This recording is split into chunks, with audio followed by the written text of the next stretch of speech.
In today's session, we have to continue with the definitionचा part. त्या particular डेफिनेशनला आपण पुढे जाऊन कंटिन्यू करणार आहोत. बट मागच्या सेशनमध्ये आपण काही डेफिनेशन्स बघायचा प्रयत्न केला होता, ज्यापैकी पहिली डेफिनेशन होती जमीन संदर्भामधली.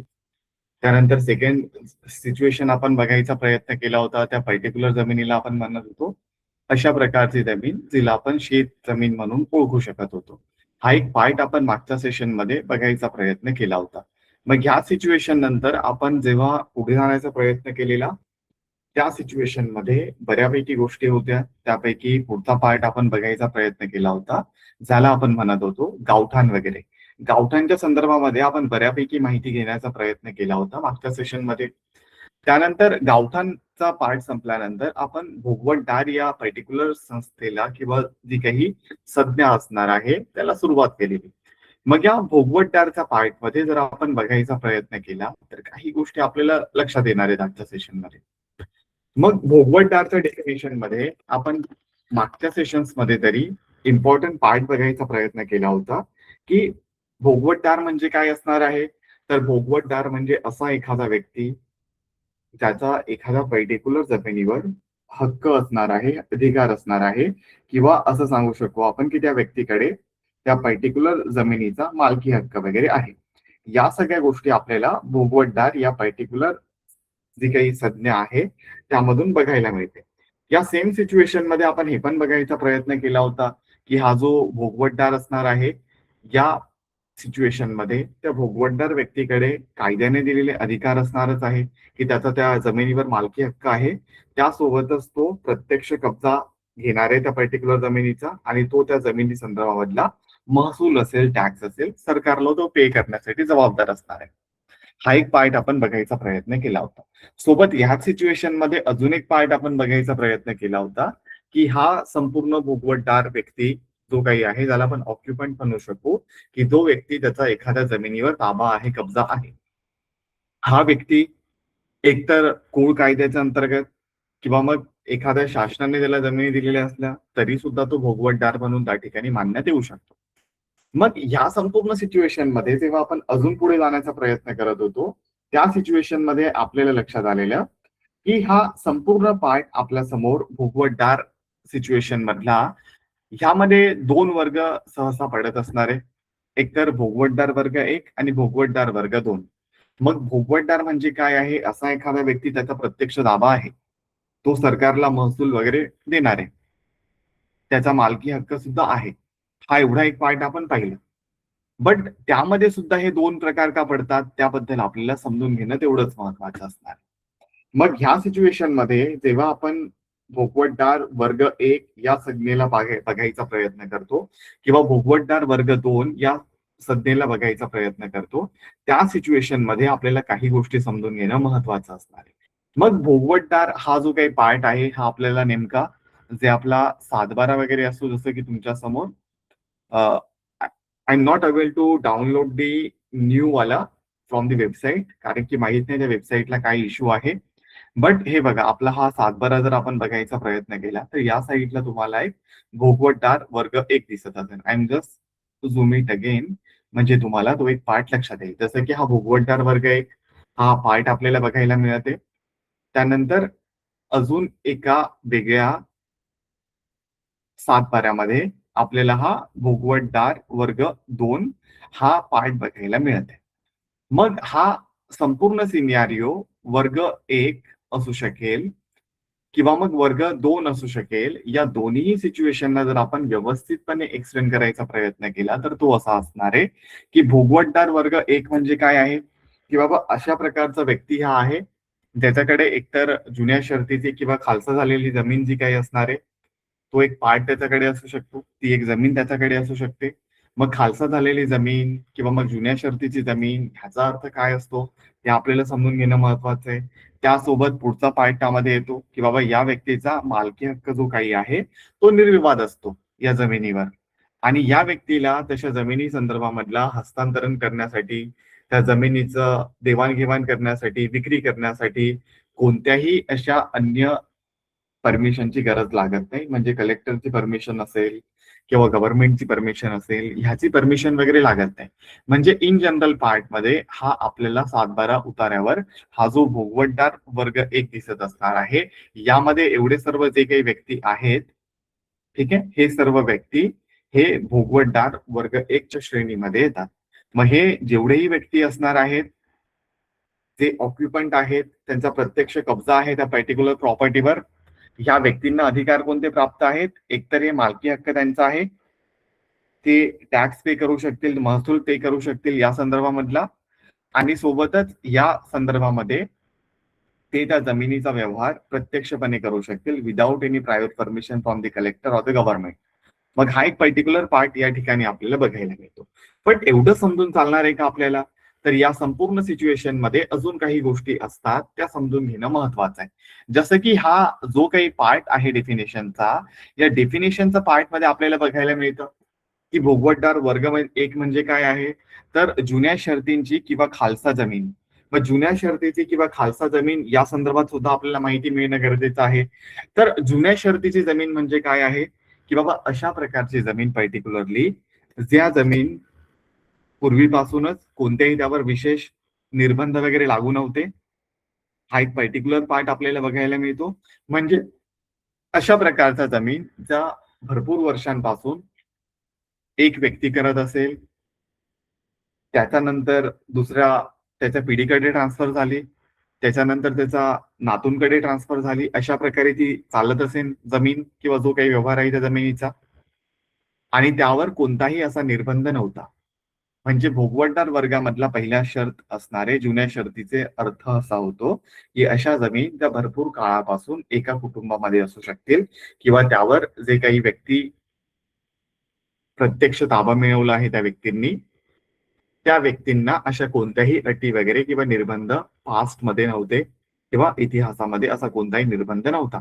त्या जमिनीचा देवाणघेवाणीसाठी किंवा विक्रीसाठी त्यांना अशी कोणतीही परमिशन लागत नव्हती, किंवा सरकारकडून किंवा ते राज्य सरकार असू शकेल त्यांच्याकडून वेगळी परमिशनची गरज नाहीये, किंवा विशेष परमिशनची गरज नाहीये, किंवा त्यांना असं काही प्रीमियमही भरावा लागत नव्हता. हा एक पार्ट आपल्याला लक्षात येतो. म्हणजे काय आहे, जमीन हस्तांतरासाठी जुन्या शर्तीचा अर्थ होतो की त्यासाठी कोणतेही असे निर्बंध नव्हते, तेव्हा त्यासाठी कोणतेही असे अनुमतीची गरज नाही आपल्याला. ह्याला म्हणत असतो आपण जुन्या शर्ती. याच सिच्युएशन मध्ये खालसा जमीनचा एक अर्थ येतो. मग खालसा जमीनचा अर्थ काय असणार आहे, तर खालसा जमीनचा अर्थ होतो की बाबा अशा प्रकारची जमीन जी म्हणजे सुरुवातीला थेट सरकारच्या मालकीची होती. जसं की आपण एक यामध्ये उदाहरण जर घेण्याचा प्रयत्न केला, तर महाराष्ट्राच्या सिनॅरिओमध्ये कोणतीही जमीन, ती जमीन जर आधी सरकारच्या ताब्यामध्ये असेल, मग भारत सरकार असू शकेल किंवा आधीचं ते ब्रिटिश सरकार असू शकेल, ह्यांच्या ताब्यामध्ये जर एखादी जमीन होती, तर त्या जमिनीवर महसूल गोळा वगैरे केला जात होता. हा एक पर्टिक्युलर पार्ट. आणि ज्यावेळेस इंग्रजांनी किंवा सरकारने अशा प्रकारच्या जमिनी, जे काही संस्थानिक असू शकतील, जे जहागीरदार असू शकतील, राजा लोक असू शकतील त्या काळातले, त्या जमिनीवरून महसूल गोळा करायला सुरुवात केली असेल, की बाबा ही जमीन तुमच्या ताब्यामध्ये आहे, तर याचा महसूल तुम्हाला आम्हाला द्यावा लागेल. जसं की इंग्रजांच्या काळामध्ये ही एक पद्धत प्रचलित होती की बाबा जे काही राजा लोक होते, जहागीरदार असेल, संस्थानिक असेल, ह्यांच्यावर हुकूमत करायचं काम डिरेक्टली ब्रिटिशांनी तर केलं नव्हतं. फक्त त्यांना नावापुरती ती गादी ठेवण्यात आली होती, आणि त्यांचं काम होतं की त्या आवारामधल्या, त्यांच्या प्रदेशामधला जो काही टॅक्स असेल तो गोळा करायचा, आणि तो गोळा करून तो टॅक्स ब्रिटिश शासनाच्या अधीन करायचा. आणि त्यामधली मग काही अमाऊंट जी काही होती त्या राजा लोकांना, जहागीरदारांना देण्यात येत होती, जेणेकरून त्यांचा व्यवहार सुरळीतपणे चालू शकेल. मग खालसा सिस्टीमचा जो काही पार्ट आहे तो हाच पद्धतीतून बघायला मिळतो की अशा काही जमिनी ब्रिटिश सरकारच्या ताब्यात होत्या किंवा केंद्र सरकारच्या ताब्यामध्ये असेल, अशा सिच्युएशन मध्ये आपल्याला या संपूर्ण जमिनी, खास करून ज्या जमिनी त्या सरकारने एखाद्या व्यक्तींचा अधीन केल्या असेल स्वातंत्र्यानंतर, किंवा त्या जमिनी स्वातंत्र्य पूर्वी काळात सुद्धा व्यक्तींच्या ताब्यामध्ये देण्यात आल्या असेल आणि त्यावर गव्हर्नमेंट काहीतरी टॅक्स वगैरे गोळा करत होता, या संपूर्ण जमिनी ह्याला सुद्धा आपण भोगवटदार वर्ग क्रमांक 1 मध्ये जोडत असतो. मग समजा एक पर्टिक्युलर जमीनचा तुकडा किंवा जमीन आपल्याला दिसते. समजा ही एक पर्टिक्युलर जमीन आहे. या सिच्युएशन मध्ये या जमिनीवर काही ना काही संस्थानिकांचे अधिकार होते, जुन्या सरकारांचे अधिकार होते. एखाद्या राजाचा अधिकार असेल तर या जमिनीवर काही ना काही टॅक्स त्यांना ब्रिटिश सरकारला किंवा स्वातंत्र्यानंतर सरकारला पे करावा लागत होता. हे जे काही क्षेत्र होते यावर असे कोणतेही निर्बंध नव्हते. हे जे काही क्षेत्र होते यावर हस्तांतरासाठी आपल्याला प्रायव्हेट परमिशन घ्यायची गरज नव्हती. अशा सगळ्या जमिनींना आपण भोगवटदार वर्ग क्रमांक 1 मध्ये मांडत असतो. आणि हाच अर्थ त्यासोबत येत असतो, ज्याला आपण म्हणत असतो की बाबा जुन्या शर्तीची जमीन किंवा मग खालच्या संदर्भामधली जमीन. आणि हाच एक पार्ट आपल्याला डेफिनेशनचा सिच्युएशन मध्ये बघायला मिळतो. तो म्हणजे आहे जुन्या शर्ती आणि खालचा संदर्भामधला एक पार्ट. आणि पुढचा पार्ट असणार आहे की त्या जमिनीवर एक निर्विवाद हक्क त्या पर्टिक्युलर व्यक्तीचा असणार आहे. मग निर्विवाद हक्क याचा अर्थ काय होतो नेमका ते पण आपल्याला समजून घेणं महत्वाचं असणार आहे. किंवा मात्र निर्विवाद म्हणजे याचा अर्थ असा नसतो की बाबा त्या संदर्भात कोणताही वाद वगैरे सुरू नाहीये, असा शक्यतो त्याचा अर्थ निघत नाही. उदाहरण, एखाद्या जमिनीमध्ये काही वारसांचाही वाद असू शकतो. जसं की एक पर्टिक्युलर जमीन जर आपण बघायचा प्रयत्न केला या सिनॅरिओ मध्ये, तर समजा ही एक जमीन आपल्याला बघायला मिळते. या जस्ट झूमिंग इट अगेन म्हणजे थोडासा एक पार्ट लक्षात येईल. ठीक आहे, समजा ही एक पर्टिक्युलर जमीन आहे. या जमिनीला आपण म्हणत असू की बाबा ही भोगवटदार वर्ग 1 संदर्भामधली जमीन आहे. मग ह्या जमिनीचा पुढचा अर्थ असतो की बाबा जुन्या शर्तीची जमीन आहे किंवा खालसा पद्धतीमधून ती आलेली असेल किंवा यामध्ये मालकी हक्क त्याच व्यक्तीचा आहे जो त्याच्यावर ऑक्युपन्सी त्याची आहे, या संदर्भ आपल्याला लक्षात आला. आणि पुढचा पार्ट आपल्याला लक्षात येतो त्या व्यक्तीचा मालकी हक्क जो काही आहे तो निर्विवाद आहे. मग निर्विवाद हक्क एखाद्या व्यक्तीचा त्या जमिनीवर असेल याचा अर्थ कदापि नसतो की त्या जमिनीवर कोणताही वाद वगैरे सुरू नाहीये. त्यामध्ये एखादा वारसांचाही वाद सुरू असतो, एखादा खरेदी रद्द करायचा दावाही त्यावर सुरू असू शकेल, किंवा मग या जमिनीवर एखादा सीमावाद असू शकतो किंवा माझी जमीन एवढी तुझी जमीन तेवढी, अशा प्रकारचा. मग अशा परिस्थितीमध्ये भोगवटदार वर्ग 1 जरी असला आणि त्यामध्ये मालकी हक्क हा निर्विवाद आहे असं जरी आपण सांगत असलो तरी सुद्धा त्या जमिनीवरचा पार्ट मध्ये एक गोष्ट लक्षात ठेवायची असते, तो पार्ट वादग्रस्त असू शकतो. का वादग्रस्त आहे? कारण की अशा प्रकारचे वाद त्या ठिकाणी सुरू आहेत. मग हे वाद कशा प्रकारे मिटू शकतील? तर ते हे वाद अशा प्रकारे मिटू शकतात ज्यावेळेस आपण त्या पर्टिक्युलर जमिनीचा टायटल व्यवस्थितपणे सर्च करून घेऊ. टायटल सर्च हा एक पार्ट तुम्ही ऐकला असेल. पुढे जाऊन आपण त्यामध्ये अजून काही फोकस करण्याचा प्रयत्न करणार आहोत आजच्या सेशनमध्ये. पण ठीक आहे, इथपर्यंत लक्षात ठेवायचंय. टायटल सर्चची डेफिनेशन म्हणजे काय आहे, ते कोणाद्वारे केलं जातं, का केलं जातं, हा सगळा पार्ट वेगळा आहे. पण तो का केला जातो हा एक पार्ट जर आपण बघायचा प्रयत्न केला तर ह्या जमिनीवर नेमका मालकी हक्क कोणाचा आहे आणि कोणाला त्या जमिनीवर अधिकार प्राप्त आहेत, हा एक संपूर्ण पार्ट म्हणजे त्या जमिनीचं टायटल सर्च करणं. मग आपण या डेफिनेशन मध्ये भोगवटदार वर्ग क्रमांक 1 ह्यामध्ये म्हणत आहोत की एखाद्या व्यक्तीचा एक निर्विवाद हक्क आहे. तर हा निर्विवाद हक्क म्हणजे काय असणार आहे की बाबा एखादा वाद सुद्धा त्या ठिकाणी सुरू राहू शकतो, पण त्या व्यक्तीचा जो काही हक्क आहे तो निर्विवाद असणार आहे किंवा त्या व्यक्तीलाच तो हक्क आहे जमीन हस्तांतर करायचा. हा एक पार्ट त्यामधून लक्षात येतो. बट हे कसं सिद्ध होतं, तर हे सिद्ध होतं त्या जमिनीचा टायटल सर्च करायचा आणि टायटल व्हेरिफिकेशन करायचं की बाबा कोण नेमका मूळ मालक आहे. हे जर कन्फर्म झालं तर तो व्यक्ती त्या जमिनीवर कसणारा किंवा तो जमिनीवर प्रत्यक्ष ताबा असणारा हा भोगवटदार वर्ग क्रमांक 1 चाच व्यक्ती आहे, हे आपल्याला लक्षात येतं. त्यानंतर पुढचा पार्ट येतो त्या डेफिनेशनचा, तो म्हणजे असणार आहे हस्तांतरण खरेदी विक्रीवर कोणतेही निर्बंध नाहीत किंवा शासनाची परवानगी लागत नाही. याचा अर्थ जनरली असणार आहे भोगवटदार वर्ग क्रमांक 1 साठीचा पार्ट मध्ये की विक्री असेल, सेल असेल किंवा एखाद्याला गिफ्ट ट्रीट करायचंय, भेट द्यायची आपल्याला किंवा गहाण ठेवायचंय, मॉर्गेज करायचं असणारे किंवा एक्सचेंज ट्रीट करायचे असणारे, अदला बदल करायचं असणारे किंवा भाडेपट्टीने द्यायचं असणारे, मॉर्गेज करायचे असणारे किंवा विल संदर्भामध्ये वसिहत करून, इच्छापत्र करून आपल्या पुढच्या जनरेशनकडे किंवा आपल्याला इच्छित असलेल्या एखाद्या व्यक्तीला ते सोपवायचे.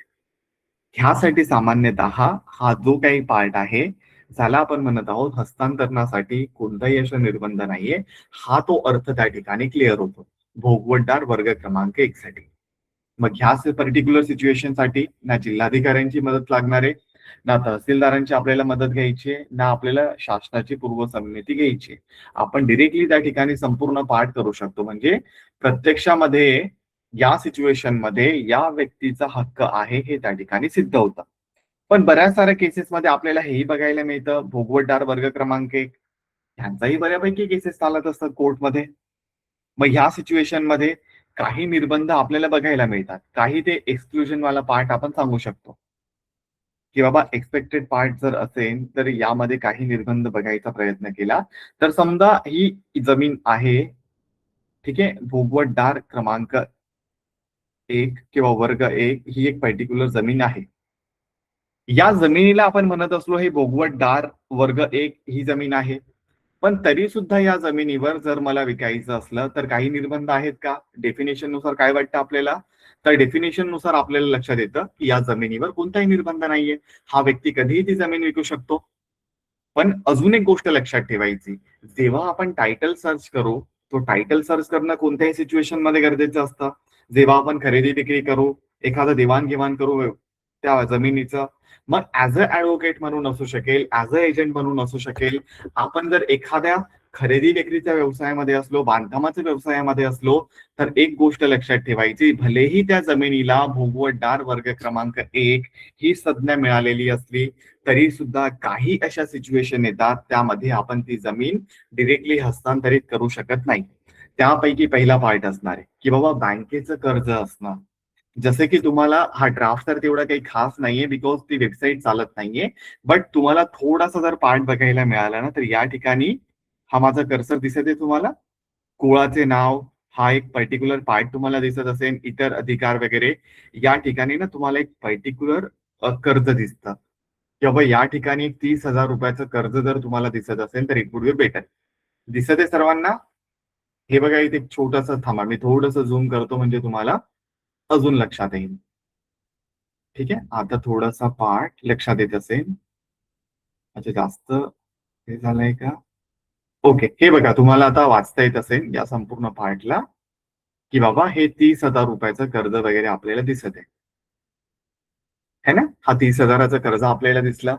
याचा अर्थ असा होतो की भलेही ही जमीन पर्टिक्युलरली, भलेही हा 7/12 उतारा भोगवटदार वर्ग 1 आहे, भोगवटदार वर्ग 1 च्या डेफिनेशन मध्ये हे म्हटलेलं असलं, निर्विवादपणे त्याला मालकी हक्क आहे, तो जमीन हस्तांतरण विकू शकतो, विक्री करू शकतो, ट्रान्सफर करू शकतो, इच्छापत्राने ते एखाद्या व्यक्तीला देऊ शकतो, त्याच्या आवडीच्या मॉर्गेज देऊ शकतो, लीज देऊ शकतो, है ना.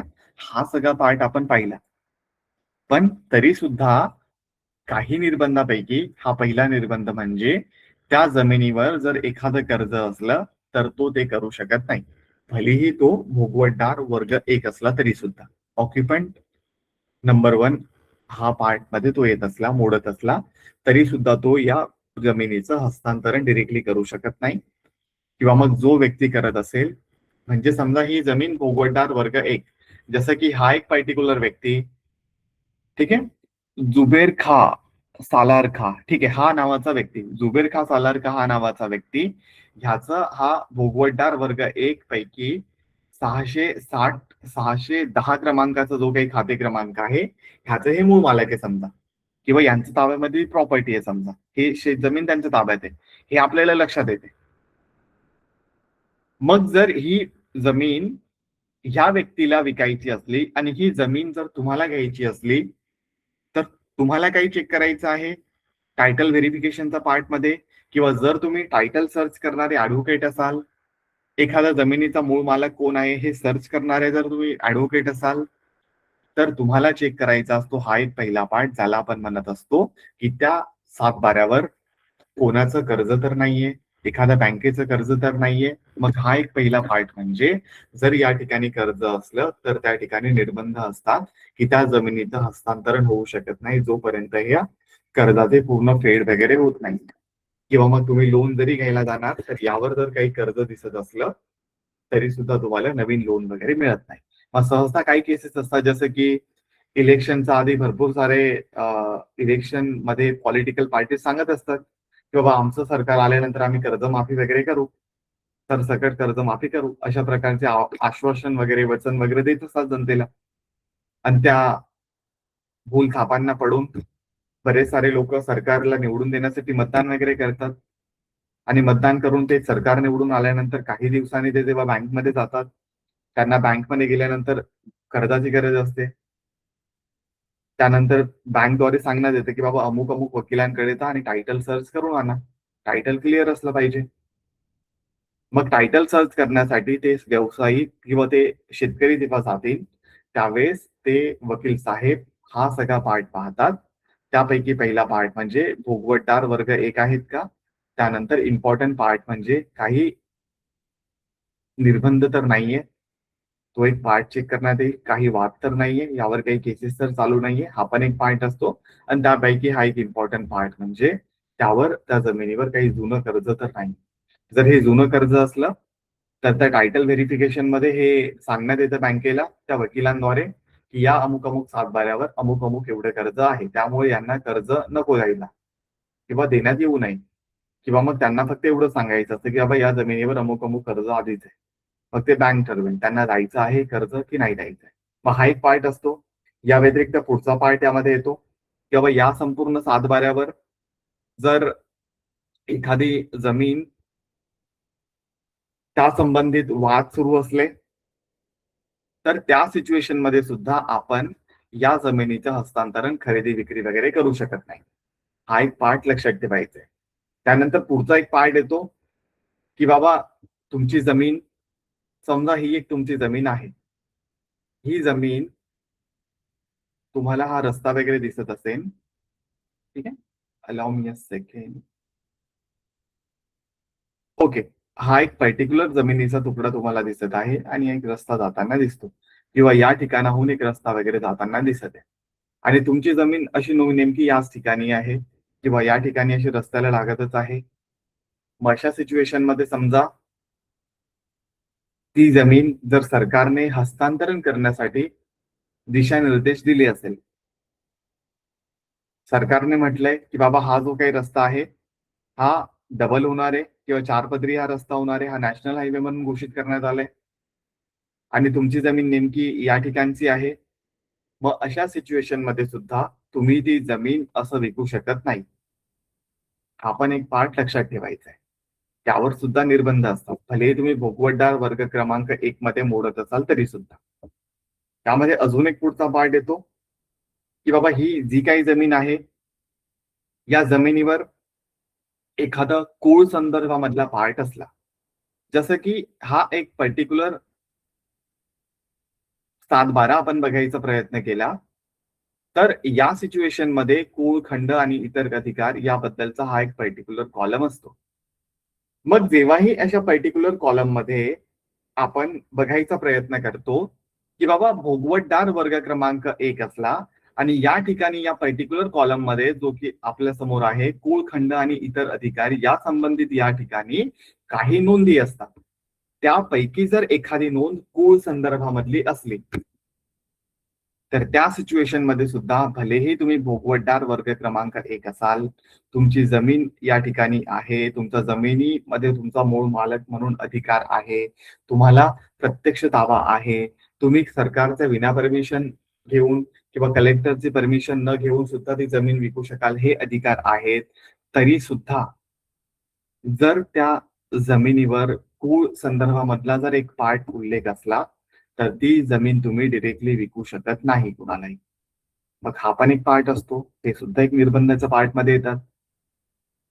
त्यानंतर या सेम सिच्युएशन मध्ये अजून एक पार्ट येतो, तो म्हणजे असणार आहे की बाबा एखादी ही भोगवटदार वर्ग 1 ही जमीन जर एखाद्या आदिवासी हस्तांतरण ते जे काही कायदे आहेत त्याचा अंतर्गत एखादा विशेष कायदा जर त्या जमिनीवर लागू असेल तर तरी सुद्धा ती जमीन तुम्ही विकू शकत नाही डिरेक्टली, भोगवटदार वर्ग 1 असून सुद्धा.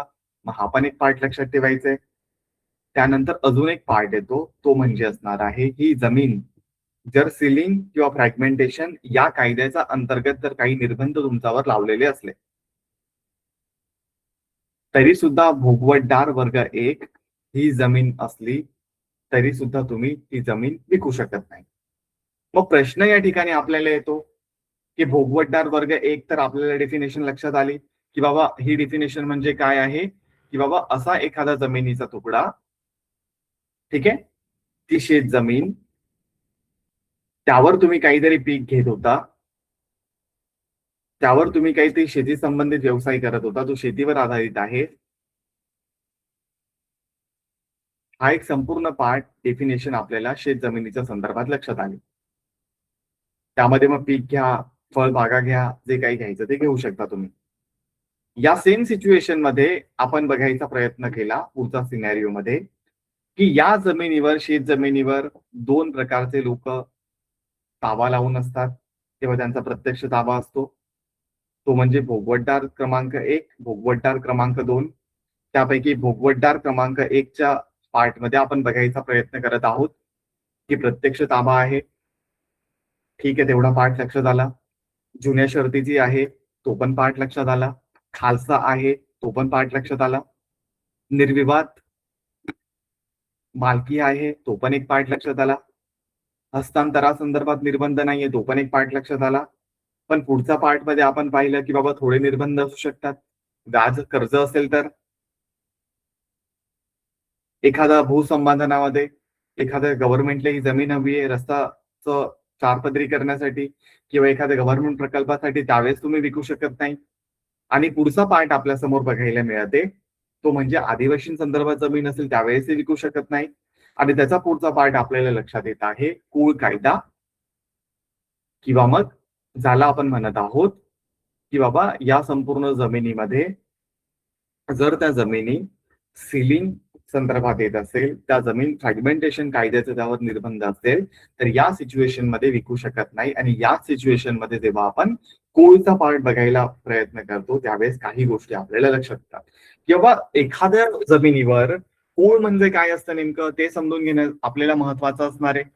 आणि कुळाचा हक्क काय असतो ते समजून घेणं महत्वाचं असणार आहे. तर आधी काय असायचं नेमकं, जसं की हा एक पर्टिक्युलर पार्ट आहे, ठीक आहे. I am just sharing the screen again. I think there are some internet issue regarding this same. एक सेकंड द्या मला. आय एम जस्ट अज्युमिंग की ते लगेच सुरू व्हायला हवं.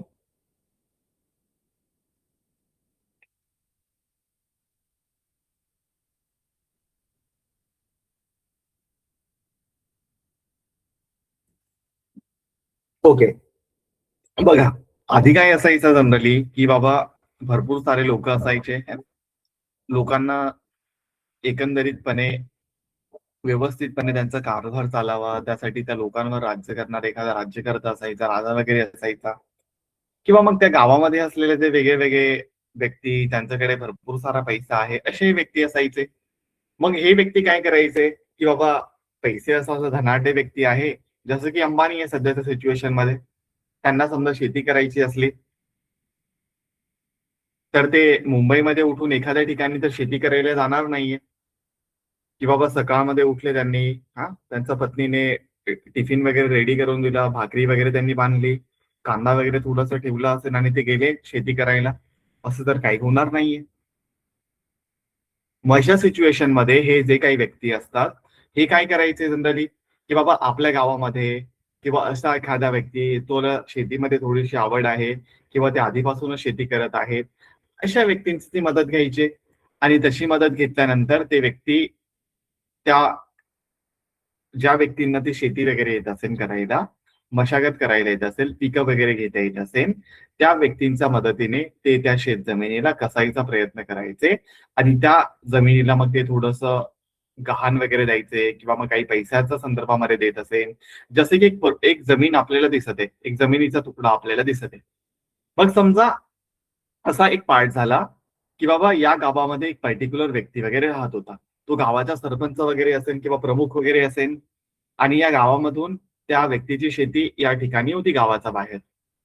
आणि त्या व्यक्तीला वाटलं की बाबा आपण आता पॉलिटिक्स मध्ये आलो आहोत का, आता आपण थोडं पैसेवाले झाले आहोत, मग का हे जमीन वगैरे कसत बसायचं. असं काम करू आपण आपल्या गावामध्ये किंवा आपल्याकडे जे काम करणारे व्यक्ती आहेत ना त्यांना सांगू की बाबा तुम्ही या शेतामध्ये जा शेतामध्ये तुम्ही जे काही पीक आहे ते पिकवण्याचा प्रयत्न करा. मला तुम्ही महिन्याला किंवा वर्षाला किंवा जेव्हाही पीक संपेन ते पिकाचं उत्पन्नामधून काही हिस्सा तुम्ही मला द्यायचा आणि काही हिस्सा तुम्ही ठेवा. अशा प्रकारचा तो एक पार्ट झाला.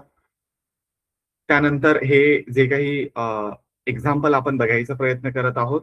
जसं की पूर्वी या सिच्युएशनमध्ये अनेक जे जमीन मालक होते, ते स्वतः शेती न करता शेतकऱ्यांकडून ती शेती करून घेत होते. मग असे जे काही शेतकरी होते, त्यांना कायद्याने संरक्षण देण्यात आलं जनरली.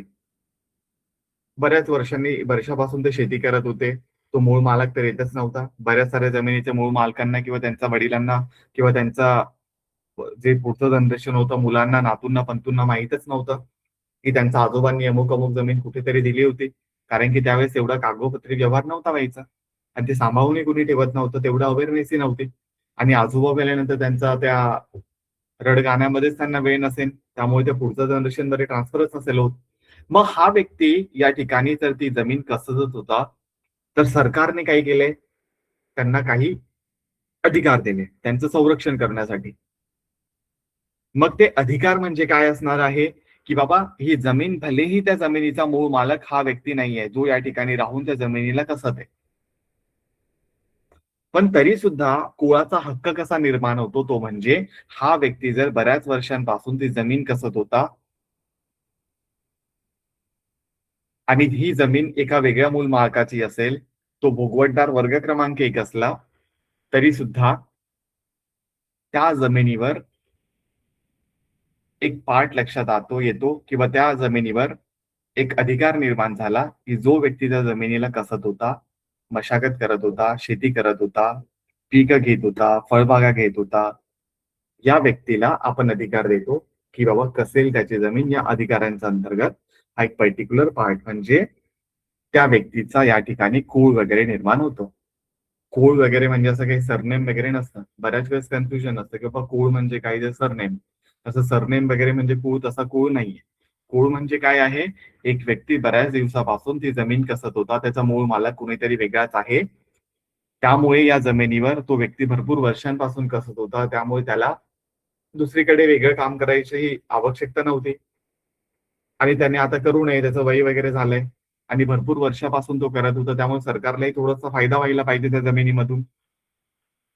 त्यामुळे कुळ वगैरे निर्माण झाले आणि त्या कुळचा अर्थ असणार आहे, की जेव्हाही अशा प्रकारचा कुळाचा हक्क त्या व्यक्तीच्या नावावर निर्माण होतो, त्या सिच्युएशनमध्ये जरी जमिनीचा मूळ हक्क जो काही आहे, तो दुसऱ्या एखाद्या व्यक्तीचा होता. पण कुळाचा हक्क जो काही असतो, ज्याला आपण म्हणत आहोत, कसेल त्या व्यक्तीची जमीन, तो कुळाचा हक्क म्हणजे काय? तर जो काही मूळ मालक, तो या जमिनीचा मूळ मालक आहे. समजा त्याचं नाव अक्षय कुमार आहे आणि अक्षय कुमार हा मोठा हिरो आहे. त्याने या व्यक्तीला अमुक-अमुक ही जमीन कसायला दिली होती. भरपूर वर्षापासून तो कसत आहे. त्यामुळे हा व्यक्ती जो काही कसत होता, त्याचा एक कुळ म्हणून एक अधिकार निर्माण होतो. हा कुळचा अधिकार जनरली त्याला अधिकार प्राप्त होतो, की बाबा भलेही मूळ मालक वेगळा असला, तरी सुद्धा ही जमीन त्या व्यक्तीला सहसा ती विकता येत नाही. आणि जरी त्या अक्षय कुमारला ही जमीन विकायची असली, तरी सुद्धा ते जमीन विकायचा आधी त्याने या व्यक्तीला सांगायचं, जो या ठिकाणी शेतीची मशागत करत होता. समजा याचं नाव आहे अशोक. हा अशोक त्या ठिकाणी शेती करत होता. तर अक्षय कुमारला जर ही शेती विकायची असली आणि एकदा का सातबाऱ्यावर कुळ म्हणून हे नाव निर्माण झालं, एक एक पॉइंट त्या ठिकाणी ऍड झाला कुळ म्हणून, तर या जमिनीला अक्षय कुमार सहसा विकू शकणार नाही. ते कुळ असणाऱ्या व्यक्तीचं आधी परमिशन घ्यावी लागेल किंवा मग त्या व्यक्तीला खास करून परमिशन न घेता त्या व्यक्तीला आधी ऑफर करावी लागेल, की बाबा तू एवढ्या वर्षापासून ती जमीन कसत आहे, त्यामुळे या जमिनीला तुला विकत घ्यायचं आहे का? मला ही जमीन आता विकायची तुला विकत घ्यायचं आहे का? मग तो एक पार्ट त्या ठिकाणी येतो. मग तो व्यक्ती सांगेन, की बाबा हो मला घ्यायची आहे. मग तशा प्रकारची प्रोसिडिंग स्टार्ट होईल. तो व्यक्ती म्हणेल नाही मला नाही घ्यायचंय. मग तशी वेगळ्या प्रकारची प्रोसिडिंग स्टार्ट होईल. मग त्या पर्टिक्युलर पार्टमध्ये अजून काही पार्ट येतो, तो आपण नंतर बघायचा प्रयत्न करणारच आहोत. 32 एम-पी अशा प्रकारचे पार्ट आहेत. ते काय असतात ते पण आपण समजून घेणारच आहोत. पण कूळ कायद्याच्या अंतर्गत हा एक पार्ट असतो. एखाद्या व्यक्तीचं जर कूळ लागलं, तर कूळ कशा प्रकारे लागलं जातं ते पण आपण बघायचा प्रयत्न करू. जसं की ह्या संपूर्ण पार्टमध्ये आपल्याला बघायला मिळेल, एक सेकंड द्या. ओके, आपल्याकडे जे काही 7/12 आहेत, त्यावर जनरली कूळ वगैरे ते नाही लागले. बट एखादा मिळेल ना, बघा या ठिकाणी एक पार्ट आपण बघायचा प्रयत्न केला. इमान, वतन किंवा जहांगीरदारीचा पार्ट या ठिकाणी बघायला मिळत आपल्याला. ठीक आहे. एक I am just zoom it again. तो एक पार्ट तुमचा क्लिअर होईल. 7/12वरचा कूळ याच ठिकाणी अशा प्रकारे लिहिलेलं असतं. पण बघा, हे एक पार्ट तुम्हाला बघायला मिळतो. इमान व वतन, जमीन. ठीक आहे. हा एक पार्ट आहे. अशाच प्रकारे कूळ संदर्भात सुद्धा इथे एक पर्टिक्युलर मेन्शन केलेलं असणार आहे. आणि तोच एक पार्ट कूळ संदर्भामधला असतो. तर पहिला पार्ट आहे शेत जमिनीचा मूळ मालकाला ही जमीन विकता येत नाही. विकायची असेल तर त्या कूळ जो व्यक्ती त्यावर कसत असेल त्याची परमिशन घ्यावी लागेल. सुरुवातीला ती त्याला ऑफर करावी लागेल आणि हा एक पार्ट या ठिकाणी येतो. पुढचा पार्ट अजून एक येतो की बाबा हा कूळ जो काही व्यक्ती असणार आहे याच्या संमतीशिवाय हा एक व्यवहार जरी तो करायचा असला तरी सुद्धा तो व्यवहार डिरेक्टली होऊ शकणार नाहीये. त्या मूळ मालकाला या व्यक्तीची परमिशन घेणं कंपल्सरी असणार आहे. अदरवाईज तो व्यवहार वादग्रस्त ठरू शकतो. हा पण एक पार्ट आहे.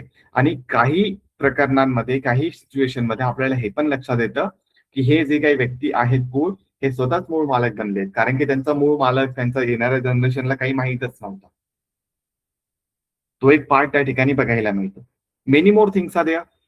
मग खास करून हा जो काही 7/12 असतो, हा 7/12 जेव्हा आपण बघायचा प्रयत्न करतो, त्या 7/12वर अशा ठिकाणी मेन्शन केलेलं असणार आहे. एकतर या ठिकाणी मेन्शन केलेलं असेल कूळ वगैरे, या ठिकाणी मेन्शन केलेलं असेल संरक्षित कूळ वगैरे, किंवा कायम कूळ वगैरे, किंवा कब्जेदार वगैरे, ऑक्युपंट वगैरे, अशा प्रकारे या ठिकाणी मेन्शन केलेलं असणार आहे.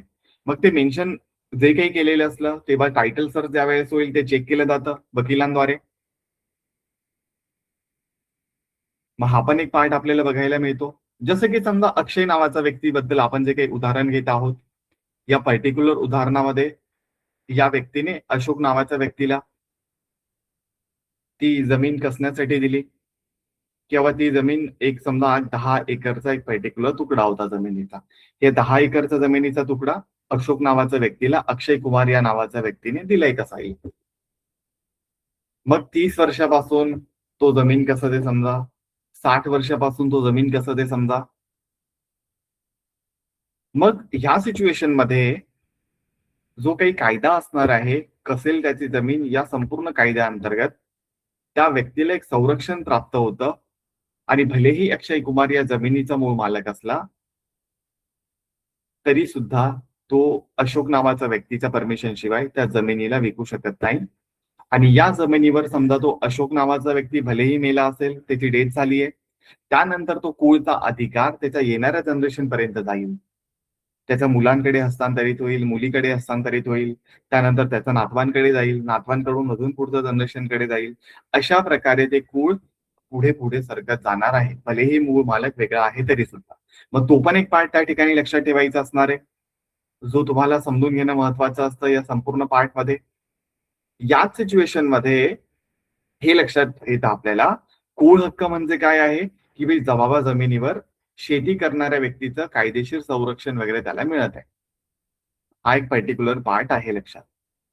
यामध्ये जो काही पुढचा पार्ट येतो ते जर आपण बघायचा प्रयत्न केला, की बॉम्बे टेनेन्सी ऍक्ट जो काही असणार आहे, खास करून ऍग्रिकल्चरल लँडच्या संदर्भामधला,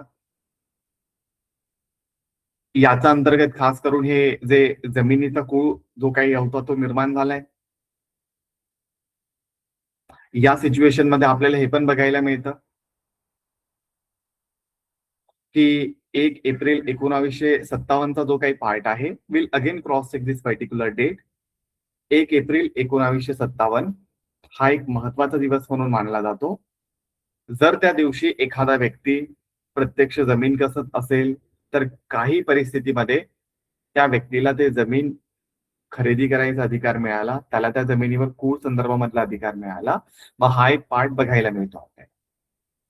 सोबत ह्या सिच्युएशन मध्ये आपण बघायचा प्रयत्न केला, त्याच कायद्यामध्ये आपल्याला बघायला मिळतं की बाबा या व्यक्तीचा तो एकदा जर कुळाचा हक्क निर्माण झाला तर तो वारसा हक्काने पुढच्या जनरेशन पर्यंत चालू शकतो. मग कुळाचा हक्क नेमका कोण लावू शकतो, तो एक पार्ट आपल्या समोर येतो. तर कुळाचा हक्क लावण्यासाठी जो व्यक्ती ती कसत असेल तो त्याला तो अधिकार मिळू शकतो, किंवा त्याचे वारस जे काही त्याला तो अधिकार मिळू शकतो. काही किंवा मग काही वेळेस जे महसूल अधिकारी असतात ते स्वतः त्या नोंदी वगैरे तपासून त्यावर कारवाई सुरू करतात. आणि त्यांचा जर काही जुन्या कागदपत्रांमध्ये कूळ संदर्भामध्ये जर नोंदी मिळाल्या तर येणाऱ्या नवीन सातबाऱ्यामध्ये सुद्धा त्या नोंदी आपण परत मिळवू शकतो. समजा माझे आजी आजोबा त्यांच्या नावावर काही जमीन होती, त्यावर एक कूळ लागला असेल, काही जनरेशन नंतर आपण जे सातबारा काढत आहोत त्यावर कोणत्याही कूळ संदर्भामधला उल्लेख नाहीये, आणि आता मूळ मालक आपल्याला त्रास देते. अशा सिच्युएशन मध्ये we have to give the अर्ज application to the tahsildar. Tahsildar will cross check all the old document, जुने डॉक्युमेंट क्रॉस चेक करून त्या कुळा संदर्भामधला तो एक पार्ट शोधू शकते. आणि तो शोधल्यानंतर जनरली आपल्याला पुन्हा त्यावर कूळ वगैरे लावून देण्यात येईल. हे एक काम तहसीलदारांद्वारे करण्यात येतं. म्हणजे कूळ हक्क निश्चित कोण करू शकणार आहे, जनरली तहसीलदार जे काही असतात त्यांच्याद्वारे तो एक निर्णय वगैरे घेण्यात येतो. आणि पुढचा पार्ट म्हणजे काय असणार आहे, जे ऍग्रिकल्चरल लँड ट्रायब्युनल जे काही असणार आहेत, बऱ्याच साऱ्या याच्यामध्ये बघायला मिळत नाही आपल्याला, प्रत्येक सिटीमध्ये ते नसतं, त्यामुळे तहसीलदारांकडून जनरली करायचं.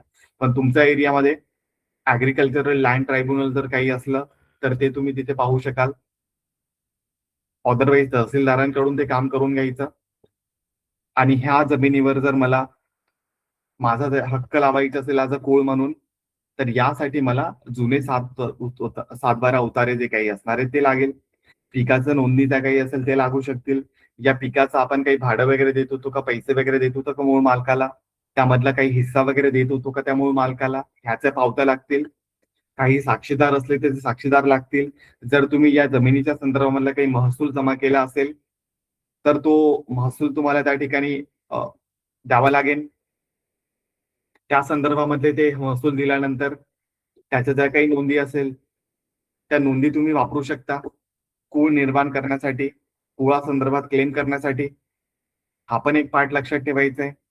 त्यानंतर पुढचा एक पार्ट येतो, तो म्हणजे जसं की आपण या सातबाऱ्यावर अशा प्रकारे जर कूळ लावून घेतला तर ते कूळ लावल्यानंतर या ठिकाणी मग मेन्शन होईल की बाबा कूळ, संरक्षित कूळ, कायम कूळ, गणोत, कब्जेदार, अशा प्रकारचा एक पार्ट त्या ठिकाणी निर्माण होतो.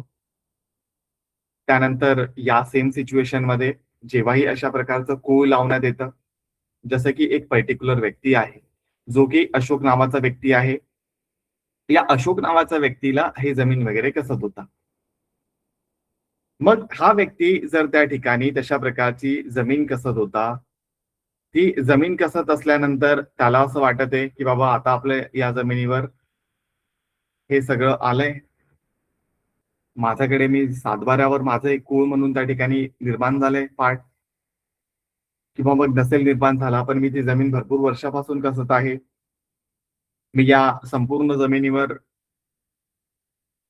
सातबारा व्यतिरिक्त जी काही टॅक्स असतं, महसूल असतो तो पे करत आहे. त्या मूळ मालकाला मी जी काही रक्कम असते पिकामधून आलेली ती काही रक्कम देते, किंवा वर्षामधून काही अमाऊंट त्याला मी आधीच पे करत आहे ऍडव्हान्स मध्ये, अशा प्रकारचा काही पार्ट असला, त्याचे जे काही रिसिप्ट आहे, पावती जी काही आहे ती माझ्याकडे आहे, तो एक पार्ट त्या ठिकाणी येतो. मग अशा सिच्युएशन मधून तू त्या ठिकाणी कूळ निर्माण करू शकतो. मग हे जे काही कूळ असतं हे निर्माण करण्यासाठी जनरली एक पर्टिक्युलर प्रोसिजर वगैरे फॉलो केली जाते. त्या पर्टिक्युलर प्रोसिजर मध्ये काही पार्ट निर्माण होत असतो.